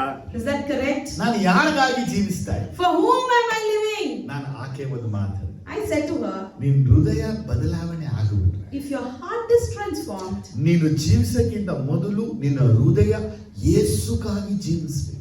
before you live for yourself, your heart should live for ನಿನ್ನ Jesus. ಹೃದಯ ಯೇಸುಗಾಗಿ ಜೀವಿಸಕ್ಕೆ ಸ್ಟಾರ್ಟ್ ಮಾಡ್ಬಿಟ್ಟು, If your heart starts following and living for ನಿನ್ನ ಹೃದಯನ Jesus, ಬಡಿತಾ ಯೇಸು ಯೇಸು ಯೇಸು ಯೇಸು ಅಂತ ಹೇಳಕ್ ಸ್ಟಾರ್ಟ್ your ಆಗ್ಬಿಟ್ಟು, heartbeat will be always calling out Jesus. ನೀ automatic ಒಂದ remove ಮಾಡ್ತೀನಿ. I tell you, automatically you will remove ಒಂದು everything. ವಾರ ದೊಡ್ಡ ಕಾಂಟ್ರವರ್ಸಿನೇ ಆಗುತ್ತೆ. Once there was a big controversy. ಉಂಗುರ ತೋರಿಸ್ತೇನೆ. ನಾವು ಉಂಗುರ ತಗೊಂಡು ಉಂಗುರ ಹಾಕ್ಬಿಟ್ಟೆ. Brother bought a new ring and he's wearing. ನಿಮ್ಮ ಅಣ್ಣ ನೋಡಿ ಎಲ್ಲ ತೆಗೆದು, See, your brother is not wearing ನಿಮ್ಮ anything. ಅಕ್ಕ ತಂಗಿ ಎಲ್ಲ ತೆಗೆದು, Your siblings are not wearing ನಮ್ಮ anything. ಅಪ್ಪನಿಗೆ ಇಷ್ಟನೇ ಇಲ್ಲ. And father dislikes ನಮ್ಮ that. ಅಮ್ಮ ಎಲ್ಲ ತೆಗೆದುಬಿಟ್ರು. My mother also took off ನೀನ್ everything. ಮಾತ್ರ ಹಾಕೊಂಡು. But you have a ring. ನಾನು ಒಂದು ಮಾತು ಹೇಳಿದೆ, I said, ಯೇಸು ಸ್ವಾಮಿ ನನಗೆ ಎಲ್ಲಾನು ಹೇಳ್ತಾರೆ. Jesus will tell me everything. ಇದು ಅವರೇ ಕೊಟ್ಟರು. He gave it to me. ನಾನು ಹೋಗಿ ಆಸೆ ಪಟ್ಟು ಇದು ಬೇಕು ಅಂತ ಕೇಳಿದೆ. I never asked him with desire saying I want this. He gave it. ನಾ ಹೇಳಿದೆ ನಿನ್ನೆ ಮೊನ್ನೆ ಲಾಸ್ಟ್ ವೀಕ್ ಹೇಳ್ತಾ ಅನಿಸುತ್ತೆ. Last week I remember telling this to next you. ನನಗೆ ಬ್ರೇಸ್ಲೆಟ್ ಕೊಡ್ತಾರೆ. Next they would give a bracelet to me. Gold chain. Gold chain also he gives. ನಾನು ಕೊಡುತ್ತಾ ಇಲ್ಲ. I am not seeking. ನಾನು ಕೊಡ್ತೀನಿ ನಿನಗೆ. He said I will give it to ದುಡ್ಡು you. ನಂದಲ್ಲ. Money is not mine. ಯಾರ್ದೋ ದುಡ್ಡು. Someone's money. ಆದ್ರೆ ನಮ್ಮ ಜೀವ But our life, ಹೆಂಗಿದಾರಿಮ್ಮ? where is it? ಇಲ್ಲಿ. Is in the ring. ಅರೆ ನಮಗೂ ನಿಮ್ಗೆ ವ್ಯತ್ಯಾಸ ಏನು ಗೊತ್ತಾ? But what's the difference between you ಜೀವ and ಎಲ್ಲ ಗೋಲ್ಡ್ ಮೇಲೆ. you? Keep all your mind and life in gold. ಉಳಿದ ನಾ ನಾನು ಏನಕ್ಕೆ ಉದಾಹರಣೆ ಹೇಳಿದೆ You know why I'm telling this ನಮ್ಮ example? ಹೃದಯ ಬದಲಾವಣೆ ಆಗದೆ ಹೊರಗಡೆ ಬದಲಾವಣೆ ಮಾಡ್ಕೊಳ್ಳೋದು ತಪ್ಪು. If our heart is not transformed, we make an outward transform, it's wrong. ನನಗೆ ನನ್ನ ಜನ ಫುಲ್ ಮೇಕಪ್ ಅಲ್ಲಿ ನೋಡಿ ನಂಗೆ ಆಸೆ. I like all my people coming very stylishly in makeup. ಏನ್ ಬದ್ರಿ ಹಿಂಗ ಅಂದ್ಬಿಡ್ರಿ. What brother you're saying like this? ಚರ್ಚಿಗೆ ಮಾತ್ರ ಮಾದ ತರ ಬರ್ತಾರೆ. Only to church they come like Mother mother Mary. ಮೇರಿ ತರನೇ ಬರ್ತಾರೆ ಚರ್ಚಿಗೆ They ಬಂದು. come like Mother. ನಮ್ಮ ಮಾಧವಮ್ಮ ತಗೊಳ್ಳಿ ಸಾಕು ನೀವು ಬೇರೆ. For example, our Mother Mama here. ಅವರು ಮದುವೆ ಹೋಗಿ ನೋಡಿಬೇಕಾದ್ರೆ You see her when she goes for a wedding. Gold chain ಹಾಕ್ಬಿಟ್ಟಿರ್ತಾರೆ. She put a gold chain ಇಲ್ಲಿ ಏನ್ ಹಾಕೊಂಡ್ಬಿಟ್ಟಿರ್ತಾರೆ. and she has something around her ears. ಹಾಗಾದ್ರೆ ಮದುವೆಗೆ ಹೋಗಕ್ಕೆ ಪಾರ್ಟಿ ಹೋಗಕ್ಕೆ ಹಿಂಗ್ ಹೋಗ್ತಾ ಇದ್ದಾರೆ. So to attend a party, to go for a wedding, you go like this. Mother ಮೇರಿ ತರ. But when you come to church, you come like Mother Mary. ಈಗ ನನ್ನ ಪ್ರಶ್ನೆ, Now my question is, ನಾವು ಯಾರನ್ನ ಇಂಪ್ರೆಸ್ ಮಾಡ್ತಾ ಇದ್ದೀವಿ? whom are we exactly impressing? ಬೇಜಾರಾದ ಕ್ಷಮಿಸಿ. If I'm hurting you, I'm sorry. ನಾನು ಯಾರು ನೋವು ಮಾಡಕ್ಕೆ ಹೇಳಿಲ್ಲ. I'm not speaking to hurt you. ನಾನು ಯೇಸುಗಾಗಿ ಜೀವಿಸ್ತಾ ಇದೀನಿ ಅಂತ ಹೇಳಿದ್ರೆ, If I am saying that I'm living for Christ, ನನ್ನ ಹೃದಯ ಬದಲಾವಣೆ ಆಗಿದೆ. my heart should be transformed. ನನ್ನ ಹೃದಯ ಬದಲಾವಣೆ ಆಗದೆ If my heart is not transformed, ನಾನು ಬದಲಾವಣೆ ಆಗಿದ್ದೀನಿ ಅನ್ನೋದು ಶುದ್ಧ ತಪ್ಪು. if I say I am transformed, it's utterly wrong. ಒಂದು ಆಮೇಲೆ ಅಲ್ಲೇ Say amen, hallelujah. ಒಂದು 4 ಗಂಟೆ ತಗೋತೀನಿ. And just extend for 15 ಯಾರು more ಹೊಟ್ಟೆ minutes. ಹಸಿವು ಸುಸ್ತಿಗಿಸ್ತಿದ್ಯಾ? Is anybody here hungry or tired? ಇದ್ರೆ ಹೇಳಿ. If so, please tell. ಇಲ್ಲ ಅಂತ ಇದೆ. ಎರಡನೇ ಪಾಯಿಂಟ್, Second point, ತಂದೆ. Father. ತಂದೆಯೇ ಅಂತ To ಕರೀಬೇಕಂದ್ರೆ call him as Father, ನಾವು ಅವರಿಗೆ ಮಕ್ಕಳಾಗಿರ್ಬೇಕು. we should be his children. ಈಗ ನಮಗೊಂದು ಪ್ರಶ್ನೆ, Now one question, ನಾವು ದೇವರಿಗೆ ಮಕ್ಕಳಾಗಿದ್ದೀವ? are we the children to our God? Yohana 1:12ರಲ್ಲಿ John 1:12 says, ಯಾರ್ಯಾರು ಯೇಸು ಸ್ವಾಮಿನ ನಂಬಿದರು ಅವರಿಗೆ ದೇವರ ಮಕ್ಕಳಾಗುವ ಅಧಿಕಾರವನ್ನು ಕೊಟ್ಟರು. whoever believes in Jesus Christ, they have the authority to become the children of God. ಇವತ್ತು ನಾವು ದೇವರ ಮಕ್ಕಳಾಗಿದ್ದೀವಿ. So today we are the children of ಹೆಂಗ God. ಅದು? How did we Yesu become? ಕ್ರಿಸ್ತನ ಮೇಲೆ ಇಟ್ಟ ನಂಬಿಕೆಯಿಂದ ದೇವರ ಮಕ್ಕಳು. Through the faith that we keep on Jesus Christ, through that we became the children of God. ಅಷ್ಟಿಕೆ ಮುಗಿದೋಗುತ್ತಾ?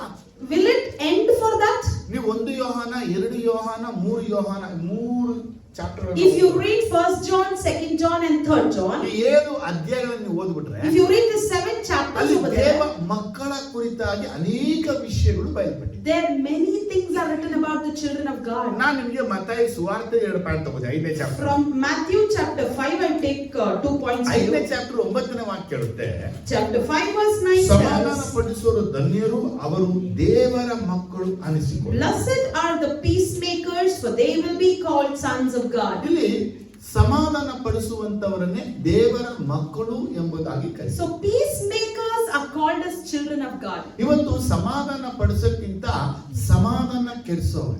So today, instead of peacemaking, we are ruining the peace. ನೋಡಿ, ಇದು ಹೆಚ್ಚಾಗಿ ಹೆಣ್ಣು ಮಕ್ಕಳಲ್ಲಿ ಗಮನಿಸಬಹುದು. Today, we can see commonly among the women folk. School, high school, ಕಾಲೇಜಲ್ಲಿ ಸಾಧಾರಣವಾಗಿರ್ತದೆ. And commonly we see in their teenagers.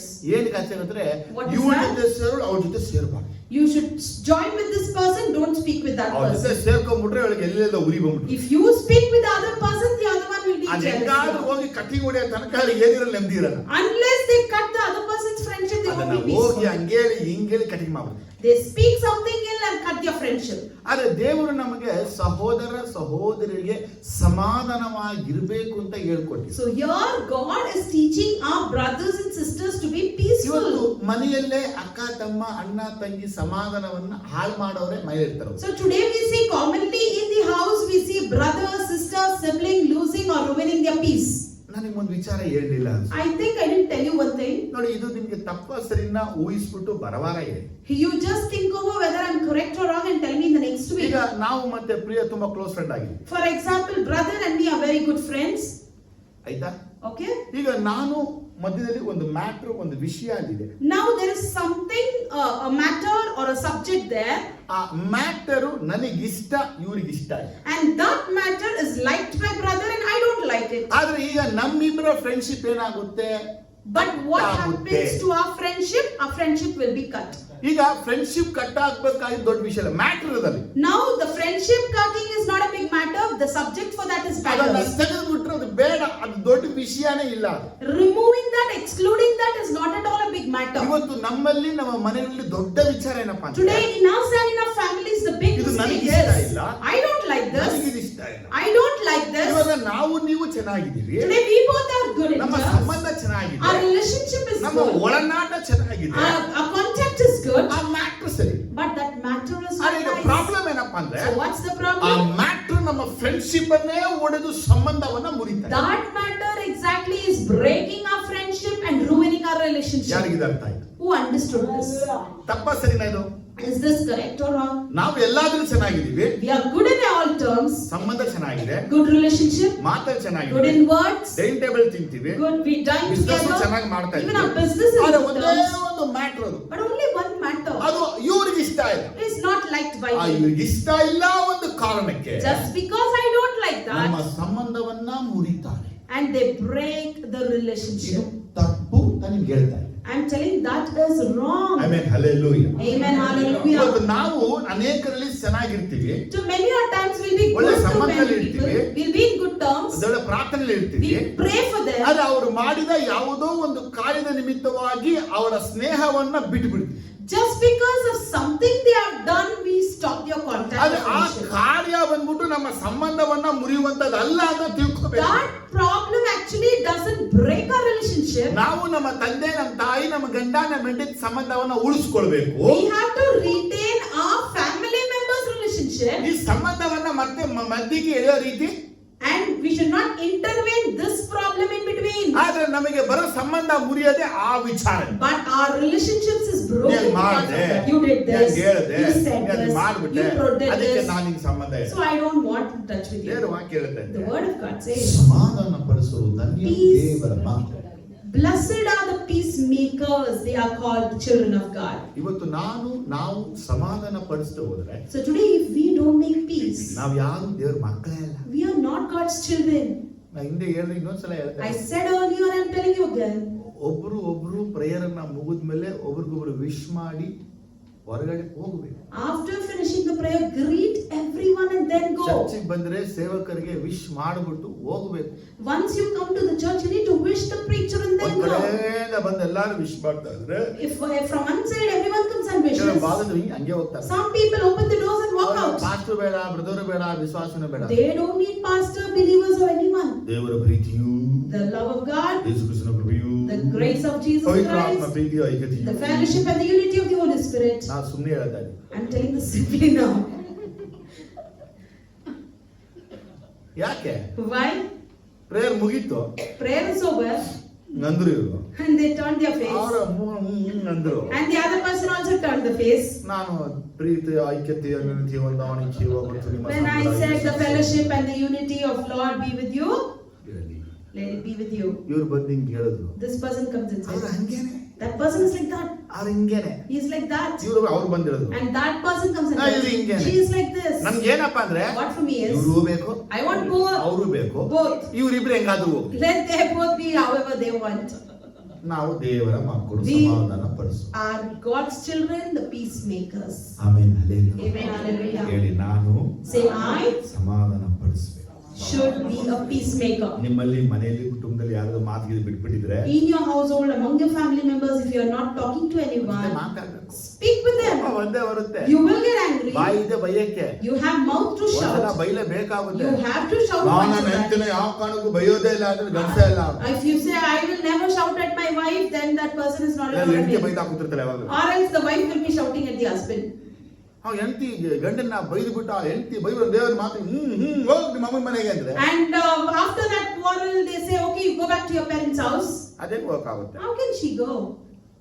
ತಿರ್ಗಿ ಏನಾಗಬೇಕು? Again, what happens? ಸೂರ್ಯ ಮುಳುಗಿ Until the sunset, ಕತ್ತಲೆ ಏನ್ ಬರುತ್ತಾ ಇದೆ, before the darkness arrives, coffee tea chaat ಎಲ್ಲ ಕೊಟ್ಬಿಟ್ಟು they have to offer coffee, tea, or anything ಸಮಾಧಾನ. and be peaceful. ಇವರೇ ದೇವರ ಮಕ್ಕಳು. They are God's children. Did you ನೀವು understand? ನಿಮ್ಮ ಗಂಡನೊಂದಿಗೆ ಸಮಾಧಾನ. You should be peaceful with your husband. ಅವ್ರು ಹೇಳ್ತಾರೆ, ಇವ್ರು ಹೇಳ್ತಾರೆ, ಇವರೆಲ್ಲ ಹಾಕೊಂಡು ಮಸಾಲೆ ಹಾಕೊಂಬೇಡಿ. By listening to so many people, don't be upset. ಹೇಳಿದ್ರೆ ನಿಮ್ ಫ್ಯಾಮಿಲಿ ಚೆನ್ನಾಗಿರ್ಬೇಕು ಅಂದ್ರೆ If your family has to be in good terms. ನೀವು ಗರಂ ಮಸಾಲ ಆಡ್ ಮಾಡಬಾರ್ದು. Never add garam ನಿಮ್ಮ masala. ಮನೆ ಮಸಾಲನೇ ಸಾಕು. Your own masala is enough. ಅರೆ ನೀವೇನ್ ಮಾಡ್ತೀರಾ ಅಂದ್ರೆ But what you ಪಕ್ಕದ do ಮನೆ is, ಕೊಡುವಂತ ಆಂಟಿ ಮಸಾಲ ಹಾಕ್ತೀರಾ. you will add the masala that your auntie auntie offers. Masala, Auntie's Uncle masala, masala, uncle's brother's masala, masala. other brother's ಈ masala. ಮಸಾಲಗಳನ್ನ ಹಾಕ್ಬಿಟ್ಟು ಫ್ರೈ ಮಾಡಿದ್ರೆ ಮನೆಯಲ್ಲಿ Once you add all this and fry it, ನೀವು down, fry ಆಗಕ್ಕೆ start ಆಗ್ತೀರಾ. that makes you to fly ಆಗ actually. ನೀವು fry ಮಾಡಬೇಡಿ, So don't fry ಫ್ರೈನೂ ಆಗಬೇಕು. and don't fly. ಎಷ್ಟು ಜನಕ್ಕೆ ವಿಷಯ. How many of you understood this? ಯೇಸು ಹೇಳ್ತಾರೆ ಮತ್ತಾಯ 5:43, 44, 45ರಲ್ಲಿ, Jesus says in Matthew 5:43 ನಿನ್ನ ನೆರಳನ್ನು to ಪ್ರೀತಿಸಿ 46. ನಿನ್ನ ವೈರಿಗಳನ್ನು ಹಗೆ ಮಾಡಬೇಕು ಎಂದು ಹೇಳಿಯದೆ ಎಂಬುದಾಗಿ ನೀವು ಕೇಳಿದ್ದೀರಿ. ಅದೇ ನಾನು ನಿಮ್ಗೆ ಹೇಳಿದೆ ಅಂದ್ರೆ, ನಿಮ್ಮ ವೈರಿಗಳನ್ನು ಪ್ರೀತಿಸಿರಿ, ನಿಮ್ಮನ್ನು ಹಿಂಸೆ ಪಡಿಸ್ಕೋತರ ದೇವರನ್ನು ಪ್ರಾರ್ಥಿಸಿರಿ. ಹೀಗೆ ಮಾಡಿದರೆ ಪರದಲ್ಲಿ ಇರುವ ನಿಮ್ಮ ತಂದೆಗೆ ಮಕ್ಕಳಾಗಿರುವಿರಿ. You have heard that it was said, love your neighbors and hate your enemies. But I tell you, love your enemies and pray for those who persecute you. ದೇವರ ಮಕ್ಕಳು ಯಾರು ಅಂತ ಕೇಳಿದ್ರೆ, So if you ask me who the children of God ನಿಮ್ಮ are, ವೈರಿಗಳನ್ನ ನೀವು ಪ್ರೀತಿಸಬೇಕು. you need to love your enemies. ಪಕ್ಕದಲ್ಲಿ ನೋಡ್ಬಿಟ್ಟು ಹೇಳಿ, Look at your neighbors, ಯಾರನ್ನ ಪ್ರೀತಿಸಬೇಕು? whom you should love. ವೈರಿಗಳನ್ನ. Love your enemies. ಮ್ಯಾಥ್ಯೂ 6:27-28ರಲ್ಲಿ Matthew 6:27-28 4 ಪಾಯಿಂಟ್ says, ಮುಖ್ಯವಾಗಿ ಹೇಳುತ್ತೆ. 4 important ನಿಮ್ಮ points. ವೈರಿಗಳನ್ನು ಪ್ರೀತಿಸಿರಿ, Love your enemies, ನಿಮ್ಮ ಹಗೆ ಮಾಡೋರಿಗೆ ಉಪಕಾರ ಮಾಡಿ, and one who hates you, you do good ನಿಮ್ಮನ್ನು things. ಶಪಿಸುವವರನ್ನು ಆಶೀರ್ವದಿಸಿ, One who curses you, you bless ನಿಮ್ಮನ್ನ them. ಬೈವರಿಗೋಸ್ಕರ ಅವ್ರ ಕಾಲು ಮುರಿದೋಗಲೆಂದು ಪ್ರಾರ್ಥಿಸಿ. ಕ್ಲಾಸಲ್ಲಿ ಮಾಡಲಿಲ್ಲ ಅದು. ಯಾಕಂದ್ರೆ ಒಂದ್ಸಲ ಈ ವಾಕ್ಯ ಒಂದ್ ಕಡೆ ಹಂಚ್ತಾ ಇರುವಾಗ Because when I was sharing this once, ಬೈಯುವವರಿಗೆ ಏನ್ ಪ್ರಾರ್ಥಿಸ್ಬೇಕು ಹೇಳಿ ಬರಬೇಕು. for those who shout at us, what should we pray? Please tell brother. ಅದುವೇ ಅದೇನಾಗಿತ್ತೋ ಗೊತ್ತಿಲ್ಲ I ನನಗೆ. don't know what happened that ಗಂಡಂಟಿ day. ಜಗಳ ಆಗಿತ್ತೋ ಏನೋ ಗೊತ್ತಿಲ್ಲ The ನನಗೆ. husband and wife had a fight or ನಾನು what. ದೀಪ ಪ್ರಸಂಗ ಮಾಡ್ಕೊಂಡೆ ಬರ್ತಾ I was preaching in depth. ವೈರಿನ ಪ್ರೀತಿಸಿ ಹಿಂಗ್ ಕೇಳ್ಕೊಂಡ್ರು, They listened to love your ಹಾಗೆ ಮಾಡೋಣ enemies. ಉಪಕಾರ ಅದು ಕೇಳ್ಕೊಂಡ್ರು. They heard about hate the good. ಶಪಿಸೋರನ್ನ ಆಶೀರ್ವದಿಸಿ ಅಂದಾಗ ಸ್ವಲ್ಪ ಮೂಗಲ್ಲ ಅಗಲಸ Then once I started bless those who curse you. ಆದ್ರೆ ಯಾವಾಗ ಬೈಯುವರಿಗೋಸ್ಕರ ಪ್ರಾರ್ಥಿಸಿ When I said pray for those who shout Badr at Badr you, ಒಂದ್ ನಿಮಿಷ they said brother please stop. ನಾನು ಕೊನೆಗೆ ಪ್ರಸಂಗನೇ ಮರ್ತ್ಬಿಟ್ಟೆ. At last I forgot my preaching only. ಅವ್ರ ಪ್ರಶ್ನೆ ಏನಂದ್ರೆ, His question was, ಬೈಯುವವರಿಗೆ ಏನ್ ಪ್ರಾರ್ಥಿಸ್ಬೇಕು? what should I exactly pray for the person who shouts at me? ನಾನು ಇವಾಗ ಇಂಥ ಪ್ರಶ್ನೆ ಅವ್ರು ಕೇಳ್ಬಿಟ್ಟಿದ್ರೆ If that person had asked it ಒಂದ್ now, ನಿಮಿಷ ಇರಿ, I would have said wait. ಪ್ರಸಂಗ ಮುಗಿಸ್ಬಿಟ್ಟು ಆಮೇಲೆ ಹೇಳ್ತಿದ್ದೆ. After preaching I'll tell you the ಅದು ನನ್ನ answer. ಆರಂಭದ ಸೇವೆ. Those were my beginning days. ಬೈಯೋರನ್ನ ನೀವು ಪ್ರಾರ್ಥಿಸ್ಬೇಕು. ಏನ್ ಪ್ರಾರ್ಥಿಸ್ಬೇಕು ಪ್ರಶ್ನೆ So ಕೇಳಿದ್ರೆ what should I pray for the one who shouts at me? ನಾನು ಹಿಂಗ್ ನೋಡಿದೆ. I looked at him. ಬೈಯೋರಿಗೆ ಏನ್ ಪ್ರಾರ್ಥಿಸ್ಬೇಕು ಅಂದ್ರೆ, What you should pray for one who shouts at you is ನಾನು ನಿಮ್ಮನ್ನ ಪ್ರೀತಿಸ್ತೀನಿ, saying I love you, ನಾನು ಉಪಕಾರ I'll do ಮಾಡ್ತೀನಿ, goodness for you, ನಾನು ನಿಮ್ಮನ್ನ I will ಆಶೀರ್ವದಿಸ್ತೀನಿ. bless ನೀವೇನ you. ಪಾಯಿಂಟ್ ಹೇಳ್ಬಿಡಿ. I said the above points to them. ಯಾಕೆ ಹೇಳಿ? Why? ಈಗ ಬಿಡಿಸಿ ಹೇಳಕ್ ಟೈಮ್ ಇಲ್ಲ ಈಗ. Because I don't have time to ಈಗ explain. ನಿಮ್ಮಲ್ಲೂ ಅನೇಕ ಪ್ರಶ್ನೆಗಳಿವೆ. So even you have many ನಿಮ್ಮನ್ನ questions. ಬೈಯುವವರಿಗೆ ಪ್ರಾರ್ಥಿಸಿ ಅಂದಾಗ ನೀವು ಪ್ರಾರ್ಥಿಸಲ್ಲ. When I tell you whoever shouts at you, you pray for them. You don't pray exactly. ಒಂದ್ ಕಡೆ ಪ್ರಾಯರ್ಗವಾಗಿದೆ. When I went to pray for a place, prayer ಮಾಡ್ತಾ ಇದ್ರು. they were praying. ಅವರು ಬನ್ನಿ ಬ್ರದರ್ ಕೂತ್ಕೊಳ್ಳಿ, ಮಮ್ಮಿ ಪ್ರೇಯರ್ ಮಾಡ್ತಾರೆ. They said, "You come, brother, please sit. Mommy is ಸರಿ, praying." ನಾನು ಸುಮ್ಮನೆ ಸೈಲೆಂಟ್ ಆಗಿ. I was sitting silently, ಅವರು ರೂಮಲ್ಲಿ ಕೂತ್ಕೊಂಡು ಜೋರ ಪ್ರೇಯರ್ ಮಾಡ್ತಾರೆ. and the sister in the room was praying prayer ಅವ್ರಿಗೆ loudly. ಗಂಡ ಹೆಂಡತಿ ಮಕ್ಕಳೆಲ್ಲ ಮಾಡ್ಕೊಂಡು ಟಾಪ್ ಬಂದ್ರು. Prayed for her husband, children, and then came for the ನಮ್ಮ first. ಪಾಸ್ಟರ್ನ ಆಶೀರ್ವದಿಸು, ಪಾಸ್ಟರ್ನ ಆಶೀರ್ವದಿಸು, ಇವ್ರನ್ನ ಆಶೀರ್ವದಿಸು ಅಂತ ಪ್ರೇಯರ್ ಮಾಡ್ತಾರೆ. And she was praying for a pastor's blessing, ಈಗ pastor's wife ಒಬ್ಬೊಬ್ಬರಾಗಿ blessing. ಪ್ರೇಯರ್ ಮಾಡ್ಕೊಂಡಾಗ ಒಂದೊಂದು ಹೆಸರು ಜಂಪ್ ಆಗಿ Thang jump. As she was praying and coming, I could observe she was jumping off with some people. ಈಗ ನಾನು ಬರ್ನಾಡ್ನ ಆಶೀರ್ವದಿಸು ಅಂದ್ಬಿಟ್ಟು ಆನ್ಸುತ್ತಿರು ದೇವರೇ ಏನದು. And if I pray, bless Bernard, be with Anzo God. ಇಲ್ಲಿ ಡ್ಯಾಫ್ನಿ. So where is Daphne missing in the prayer? ಸರಿ, Okay. ಅಲ್ಲಿ ನಾವು ಮುಂದೆ ಹೋಗ್ತೀವಿ. Then go ಹಂಗ ahead. ಒಂದು ಜಂಪ್ ಆಗ್ತೀವಿ. Again, one more jump. Prayer ಎಲ್ಲ ಮುಗಿದ ಮೇಲೆ After prayer, ನಾನು ಕೇಳಿದೆ, ಏನು ಚೆನ್ನಾಗಿ ಪ್ರೇಯರ್ ಮಾಡಿದ್ರಿ? you prayed so beautifully. Prayer ಮಾಡುವಾಗ ಕೆಲವು ಹೆಸರು ನೀವು ಹೇಳಲಿಲ್ಲ, ಮರ್ತು ಬಿಟ್ರಾ? I asked, did you forget some people's name when you were praying? ಇಲ್ಲ She said, no, brother. ಅವರೆಲ್ಲ ತುಂಬಾ ಬೈದ್ಬಿಟ್ಟಾರೆ. They all have shouted at me so badly. ಅದಕ್ಕೆ ನಾ ಪ್ರೇಯರ್ ಮಾಡುವಾಗ ಅವ್ರ ಹೆಸರನ್ನ ಜಂಪ್ ಮಾಡಿ. So when I pray, I'll jump the person's name. ನೀವು ಹಿಂಗೇನಾ? Are you like this? ಪುರುಷ ತಿಟ್ಟಿಟ ಪುರುಷನ ಪೇರನಿಗೆ ಜಗತ್ಲೆ ಇಲ್ವೇ ಇದೆ. If your husband shouts at you, you never pray for your husband on that day. ಅದಕ್ಕೆ ಅನೇಕ ಗಂಡಂದ್ರು ಅಂದ್ರೆ ಹೆಂಡತಿ ಪವರ್ಫುಲ್ ಆಗಿರುತ್ತೆ, ಗಂಡಂದ್ರು ಹೆಂಡತಿಗೆ ಎಲ್ಲಾದ್ರೂ ಅಟ್ಯಾಕ್ ಮಾಡಿದ್ರೆ ಇಲ್ಲ ಅಟ್ಯಾಕ್ ಮಾಡಿಗೆ ಹೋಗೋದು. So only the husbands are so clever. If they are very powerful in prayer, they will not attack the wife in that matter. Because ಪಂಜಾದಿಯೋಡೆ ಪ್ರೇಯರ್ಲೆ ನಾವು ಮಾಡ್ರೆ. Because I am living in my wife's prayer. Anyways, ಹೆಂಡತಿಯ ಪ್ರಾರ್ಥನೆಯಲ್ಲಿ ಜೀವಿಸೋರು. So they are living in the wife's prayer. ನಾವು We ದೇವರ ಮಕ್ಕಳು. are God's children. ನೀವು ಮನೆಗೆ ಹೋದ್ಮೇಲೆ ನಿಮ್ಗೆ ಯಾರಾದ್ರೂ ಬೈಬೇಕು. So when you go home, someone should shout at you. ನೋಡಿ ತುಳಸಿಯಮ್ಮ ಬಂದಿಲ್ಲ ಇವತ್ತು. So today Tulsi Amma is not ತುಳಸಿಯಮ್ಮ here. ಚೆನ್ನಾಗಿ ರೂಪಮ್ಮ ಬೈಬೇಕು. She should shout at Rupama. ಸ್ತೋತ್ರ ಮಾಡ್ರೆ ಸ್ತೋತ್ರ ಮಾಡ್ರೆ ಸ್ತೋತ್ರ And ಮಾಡ್ರೆ. Rupama should be ನೀವು saying, ಮೊಣಕಾಲು "Thank you, ಹಾಕ್ಕೊಂಡು Lord, ಪ್ರೇಯರ್ thank you, ಮಾಡೋದು. Lord." And she should kneel down and pray. ರೂಪನಿಗೆ ಫೋನ್ ಮಾಡಿ ಹೇಳ್ಬೇಕು. And Rupama should phone and tell. ಗೊತ್ತಾಗ್ರಿ ಇವತ್ತು ನೀವು ಹೇಳಿದ ವಾಕ್ಯಕ್ಕೂ ನಮ್ಮ ರೂಪನ ನೆರವೇರಿಸ್ಬೇಕು. And brother, the word that you have said, our sister has fulfilled it. ಇವರು ಜಬಿಕೆರೆ ವಾಕ್ಯ ತೆಗೆದುಬಿಟ್ಟು She takes the word of prayer ಸಭಿಕೆರೆ and she curses them. Means ಜೋರ ಅಲ್ಲೇನೆ ವಾಯ್ತು say loud hallelujah. ನಾನು I ದೇವರ ಮಕ್ಕಳಲ್ಲ. am not a God child then. ನಿಜ. It's true. ನಮ್ಮ ಹೃದಯದಲ್ಲಿ In our heart, ಯಾರ ಮೇಲೇನೋ on anyone, we should not hate. ದ್ವೇಷ, We should not hate, ಕೋಪ not get angry. ಇಡು. Don't keep it. ಮಲಗಿದ್ರೆ ಬೆಳಿಗ್ಗೆ ಎದ್ದೇಳ್ತೀನಿ ಅಲ್ವಾ ಗೊತ್ತಿಲ್ಲ. I don't know whether I would wake up tomorrow morning. ಹೊರಗಡೆ ಹೋದ್ರೆ ತಿರ್ಗಾ ನಮ್ಮ ಮನೆಗೆ ಬರ್ತೀನಿ ನನಗೆ ಗೊತ್ತಿಲ್ಲ. I don't know whether I would return home if I walk out. ಹೃದಯದಲ್ಲಿ ಯಾರ ಮೇಲೇನೋ ಕಲ್ಮಶ So I should not ಹೊರಗಡೆ have ಹೋಗಿ bitterness on anyone out. ಏನಾದ್ರೂ ಜೀವ ಹೊಂಟೋದ್ರೆ If I lose my life ಏಸಪ್ಪನ accidentally, ಮುಂದೆ ಕೈ ಕೊಟ್ಟು ನಿಂತ್ಕೊಂಡ್ರು. before Jesus I should tie my hands and stand. Please I request him, please. ಎಸಪ್ಪ ಪ್ಲೀಸ್ ಪರಲೋಕ ಸೇರಿಸ್ಕೊ ಅಂತೇಳಿ. If you say, Jesus, please take me to heaven, ಇದು ಬೇಡ. don't last want. ಪಾಯಿಂಟ್ ಹೇಳ್ತೀನಿ. The last point is, ಪರಲೋಕ ನನ್ನ ದೇವರನ್ನ ಕರೀತಿದ್ರೆ and if you say heaven and ಇವತ್ತು Father, ನಿಮ್ಮಲ್ಲಿ ಯಾರಾದ್ರೂ ಪರಲೋಕ ಜಾಸ್ತಿ ಮಾತಾಡಿದ್ರೆ if anybody among you speaks about heaven more, ಅವರು ಪರಲೋಕದಲ್ಲಿ ಗಂಟು ಮಾಡಿ ಇಟ್ಟಿರಬೇಕು. they should have their treasure in heaven. ಪರಲೋಕದಲ್ಲಿ ಗಂಟನ್ನ ಇಟ್ಟುಕೊಳ್ಳದೆ ಪರಲೋಕ ಅಂತ ಪದ ಹೇಳುವುದು ತಪ್ಪು. If you don't have your treasure in heaven but you vainly speak about heaven, it's wrong. ನೀವು ಅದು ಮತ್ತಾಯನ ಸುವಾರ್ತೆ 6, 19, 20, 21 ಓದುವಾಗ If you see in Matthew 6, 19, 20, 21, ಭೂಲೋಕದಲ್ಲಿ ಗಂಟು ಮಾಡಿ ಇಟ್ಟುಕೊಳ್ಳಬೇಡಿರಿ. do not store up for yourself treasure on earth, ಅಂತೂ ಅದು ನುಸಿ ಹಿಡಿದು ಕಿಲುಬು ಹತ್ತಿ ಕೆಟ್ಟು ಹೋಗುವುದು. where moth and rust destroy, ಇಲ್ಲಿ ಕಳ್ಳರು ಕನ್ನ ಕೊರೆದು ಕದಿಯುವರು. thieves break in and steal. ಪರಲೋಕದಲ್ಲಿ ಗಂಟು ಮಾಡಿ ಇಟ್ಟುಕೊಳ್ಳಿರಿ. Store up in ಅಲ್ಲಿ treasure in ನುಸಿ heaven, ಹಿಡಿದು ಕಿಲುಬು ಹತ್ತಿ ಕೆಟ್ಟು where ಹೋಗುವುದಿಲ್ಲ. moth and rust do not ಅಲ್ಲಿ destroy, ಕಳ್ಳರು ಕನ್ನ ಕೊರೆಯುವುದಿಲ್ಲ ಕದಿಯುವುದು where ಇಲ್ಲ. thieves do not break in and ನಿಮ್ಮ steal. ಗಂಟಿದ್ದಲ್ಲಿಯೇ ನಿಮ್ಮ ಮನಸ್ಸು ಇರುವುದಷ್ಟೇ. For where your treasure is, your heart will be also. ಆಮೇಲೆ Amen. ಗಂಟೆ ಎಲ್ಲಿರ್ಬೇಕು? So where the treasure should be? In the heaven. ಒಬ್ಬ ದೊಡ್ಡ ಐಶ್ವರ್ಯವಂತ ಓಡು ಬಂದ. One rich person came running. ನಾನು ಪರಲೋಕವನ್ನ ಬಾಧ್ಯವಾಗಿ ಹೊಂದ್ಕೋಬೇಕು. He said, I need to inherit the kingdom of ಆ God. ಬಾಧ್ಯ ಅನ್ನುವಂತ ಪದ ಅಲ್ಲಿ ಅರ್ಥ ಅಂದ್ರೆ Inherit means that ಇಸ್ರಾಯೇಲ್ಯರು ಕಾನಾನ್ ದೇಶವನ್ನ ಬಾಧ್ಯವಾಗಿ ಹೊಂದಿಕೊಳ್ಳುವ ಹಾಗೆ ಇವರಿಗೆ ಪರಲೋಕ ಹೊಂದ್ಕೋಬೇಕು. as the Israelites inherited Canaan, he wanted to inherit the kingdom of God. ನೀವು ಸುಮ್ಮನೆ ಏನೋ ಬಂದು ಕೇಳ್ದ ಯೇಸು ಸ್ವಾಮಿ ಏನೋ ಒಂದು ಹೇಳ್ಬಿಟ್ಟ ಅರ್ಥ ಅಲ್ಲ. It is not like something he came and asked. Jesus told him something. No. ಅವನು ಯೇಸುವನ್ನ ಪರಲೋಕವನ್ನೇ ನನಗೆ ಬಾಧ್ಯವಾಗಿ ಕೊಡು. He is asking Jesus, give me the heaven as an ಆಮೇಲೆ inheritance. ಮೈಸೂರು ಸಿಟಿನ ಕೊಟ್ಟೆ ಪರಲೋಕ ಸಿಟಿನ ಕೊಟ್ಬಿಡು. You, as you give Mysore city, give me the heaven. Bengaluru ಕೊಟ್ಬಿಡು. Give me Bangalore. ಆ level ಕೇಳ್ತಾವನೆ. He is asking in that level.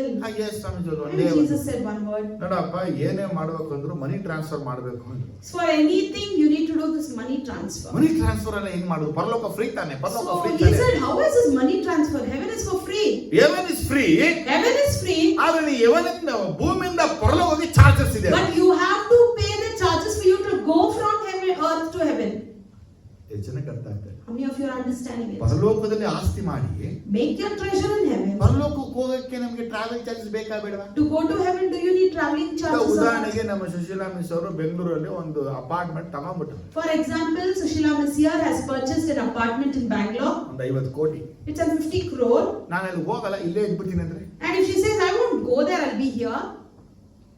ಈಗ ಬೆಂಗಳೂರು ಹೋಗಕ್ಕೆ ಬೇಕಾ ಬೇಡವಾ? To go to Bangalore, you need or ಆಗ not? ನಿಮ್ಮ ಟ್ರಾವೆಲ್ ಚಾರ್ಜಸ್ ನ ನೀವೇ ಹಾಕೋಬೇಕಾ? ಅಲ್ಲ ಬೇರೆಯವ್ರು ಹಾಕ್ತಾರೆ. So your traveling charges, should you pay for it or someone else ನಿಮ್ಮ will pay? ಪ್ರಾಪರ್ಟಿ ಪರಲೋಕದಲ್ಲಿ ಇದ್ದು If your property is in heaven, ನೀವು ಇಲ್ಲಿಂದ ಅಲ್ಲಿಗೆ ಟ್ರಾವೆಲ್ ಮಾಡಕ್ಕೆ ನಿಮ್ಗೊಂದು ಪೇ ಬೇಕು. so you need to pay some charges for you to travel ಆ from your ಪೇ place. ಏನಂದ್ರೆ And that is ಕ್ರಾಸ್ ಅನ್ನ ಬೇರ್ ಮಾಡದೆ ಪೇ.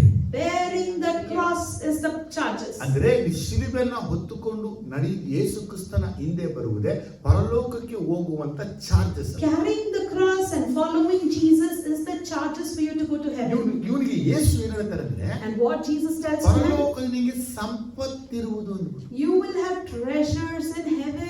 ಯೇಸುಸ್ವಾಮಿ ಏಕ ವಚನ ಪದ ಅಲ್ಲಿ ಹೇಳಲಿಲ್ಲ. Jesus never says singular word there, ಯೇಸುವನಿಗೆ ಬಹು ವಚನಗಳನ್ನ ಹೇಳ್ತಾರೆ. whereas he is speaking plural. ಏನಂತ ಹೇಳ್ತಾರೆ? What is he telling? Nidhi ನಿಕ್ಷೇಪಗಳು ಇರುವು. You will have treasures and riches. ಅದಕ್ಕೇನ್ ಮಾಡು? So what you do? ಈಗಿರಲೆಲ್ಲ ಮಾರಿ ಬಡವರಿಗೆ ಹಂಚ್ಬಿಟ್ಟು ನನ್ನ ಹಿಂದೆ ಬರೀ ಕೈಯಿಂದ ಬಾ. Whatever you have now, you sell, give it to the poor and follow me. ನಮ್ಮ ಲೈಫ್ ಅಲ್ಲಿ ಇದೆ ಎಷ್ಟೋ ಸಲ ಬರೋದು. Many a times this comes to ಯಾವಾಗ our ನಾವು life. ಇರೋದೆಲ್ಲ ಕಳ್ಕೋತೀವೋ, When we lose everything we ಯಾವಾಗ have, ನಾವು ಬರೀ ಕೈ ಹಾಕ್ತಿವೋ, when we become barehanded, ಎಬ್ಡಿ ಚಿತ್ರ ಮೇಲೆ ಕೈ he will say, how my hand ಇದ್ದ was ಕೈ the hand that gave so ಇರುವಾಗ much, ನಿಂತಿದೆ. now it is taking. ಅಯ್ಯೋ ಇದು ಕೈ ಆಡ್ಚೆ. This hand has become like this. ಹಂಗಲ್ಲ ಹೇಳಿದೆ. Don't say that. ಪರಲೋಕದ ಸತ್ಯ ಚೇತುಟೇ ಅಂತ ಹೇಳ್ತಾರೆ. Say that I have added on my treasure in heaven. ಜೋರ ಚೊಲ್ವ. Say loudly. ಹೆಂಗೆ ಚೇತತೆ? Where did you add? ಆಯ್ತಾ ಕೈಯನ್ನ ಆಡ್ಚೆ. What happened to your hand now? ಖಾಲಿ. It's empty here. ನಾವು ಪರಲೋಕ ಸೇರಿಸ್ಬಿಟ್ಟು We added to the heaven, ಕೈಲ ಏನಿಲ್ಲ. and here we have nothing in our hand. ಎಷ್ಟನೇ ವಿಷಯ? How many of you understood this? ಪರಲೋಕದಲ್ಲಿ ಸೇರಿ. Add on. ಹೇಗೆ ಚೆಕ್ನಮ್ಮ? Where? ಭೂಮಿಲಿ ಅದನ್ನೆಲ್ಲ ಕುಡ್ಕ್ರಾರೆ.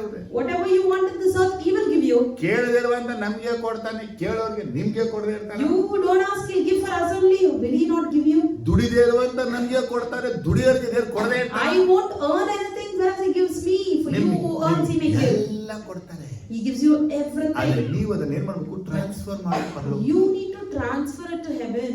ಹೆಂಗ್ ಟ್ರಾನ್ಸ್ಫರ್ ಮಾಡೋದು? How to transfer? ಬಡವರು, For the poor, ಅನಾಥರು, for the orphan, ಭಿಕ್ಷುಕರು, for the beggars, for the blind, for the lame, ವಿಶೇಷವಾಗಿ ಯೇಸುವನ್ನ ಅರಿತಿರುವಂತ ಬಡ ಮಕ್ಕಳು, for the people who know Jesus and they are ಬಡ suffering, ಸೇವಕರುಗಳು, for the poor servants of ವಿಶ್ವಾಸಿಗಳು, God, believers. ಇವರೆಲ್ಲ ನೀವು ಕೈ ತೆರೆದು ಸಹಾಯ You ಮಾಡಿ. need to stretch your hands and help them. ಇವರೆಲ್ಲರಿಗೂ ಹಣ ಆಸ್ತಿ ನೀವು ಕೊಟ್ಟಾಗ When you give riches and money to ಅವ್ರ them, ಮೊಣಕಾಲು ಹಾಕೊಂಡು ಸ್ತೋತ್ರ they will kneel Yesappa. down and say, thank you, ಆ ಒಂದು Jesus. ಸ್ತೋತ್ರ ಮೇಲೆ ನಿಮ್ಗೆ ನಿಧಿ ನಿಕ್ಷೇಪಗಳನ್ನ ಸೇರಿಸುತ್ತೆ. That one thanks from that person will add on treasure in your name for heaven. ಹಾಗಾದ್ರೆ ಪರಲೋಕದಲ್ಲಿ ಸೊತ್ತು ಮಾಡಿದೆ. So without making treasure in heaven, ನೀವು ಪರಲೋಕದಲ್ಲಿ ಇರುವ ನಮ್ಮ ತಂದೆ ಅಂತ ಕರೆಯಲು ಸಾಧ್ಯ it ಇಲ್ಲ. is not possible for you to call our Father in ಇವತ್ತು heaven. ನಾವು ಪರಲೋಕದ ತಂದೆಯೇ ಅಂತ ಕರಿತೀವಿ. So today if we are calling our Father in heaven, ಪರಲೋಕದಲ್ಲಿ ಸೊತ್ತು ಮಾಡಿ we need to make riches in the heaven. ಪರಲೋಕದ ಮಕ್ಕಳಾಗಿ ಭೂಮಿಯಲ್ಲಿ We ಜೀವಿಸಬೇಕು. need to live as heavenly children in this earth. ಈ ವಾಕ್ಯ ದೇವರು ನಿಮ್ಮನ್ನು And let ಆಶೀರ್ವದಿಸಲಿ. God bless you according to the ನಾವು word. ಪ್ರಾರ್ಥಿಸೋಣ. And let's pray. ದಯವಿಟ್ಟು ಮುಂದೆ ಬನ್ನಿ, ಒಂದು ಪ್ರಾರ್ಥನೆ ಮಾಡಿ ಮುಗಿಸ್ಕೊಡ್ತೀನಿ. Please come forward and pray and conclude. ರೂಫಸ್ ಮತ್ತೆ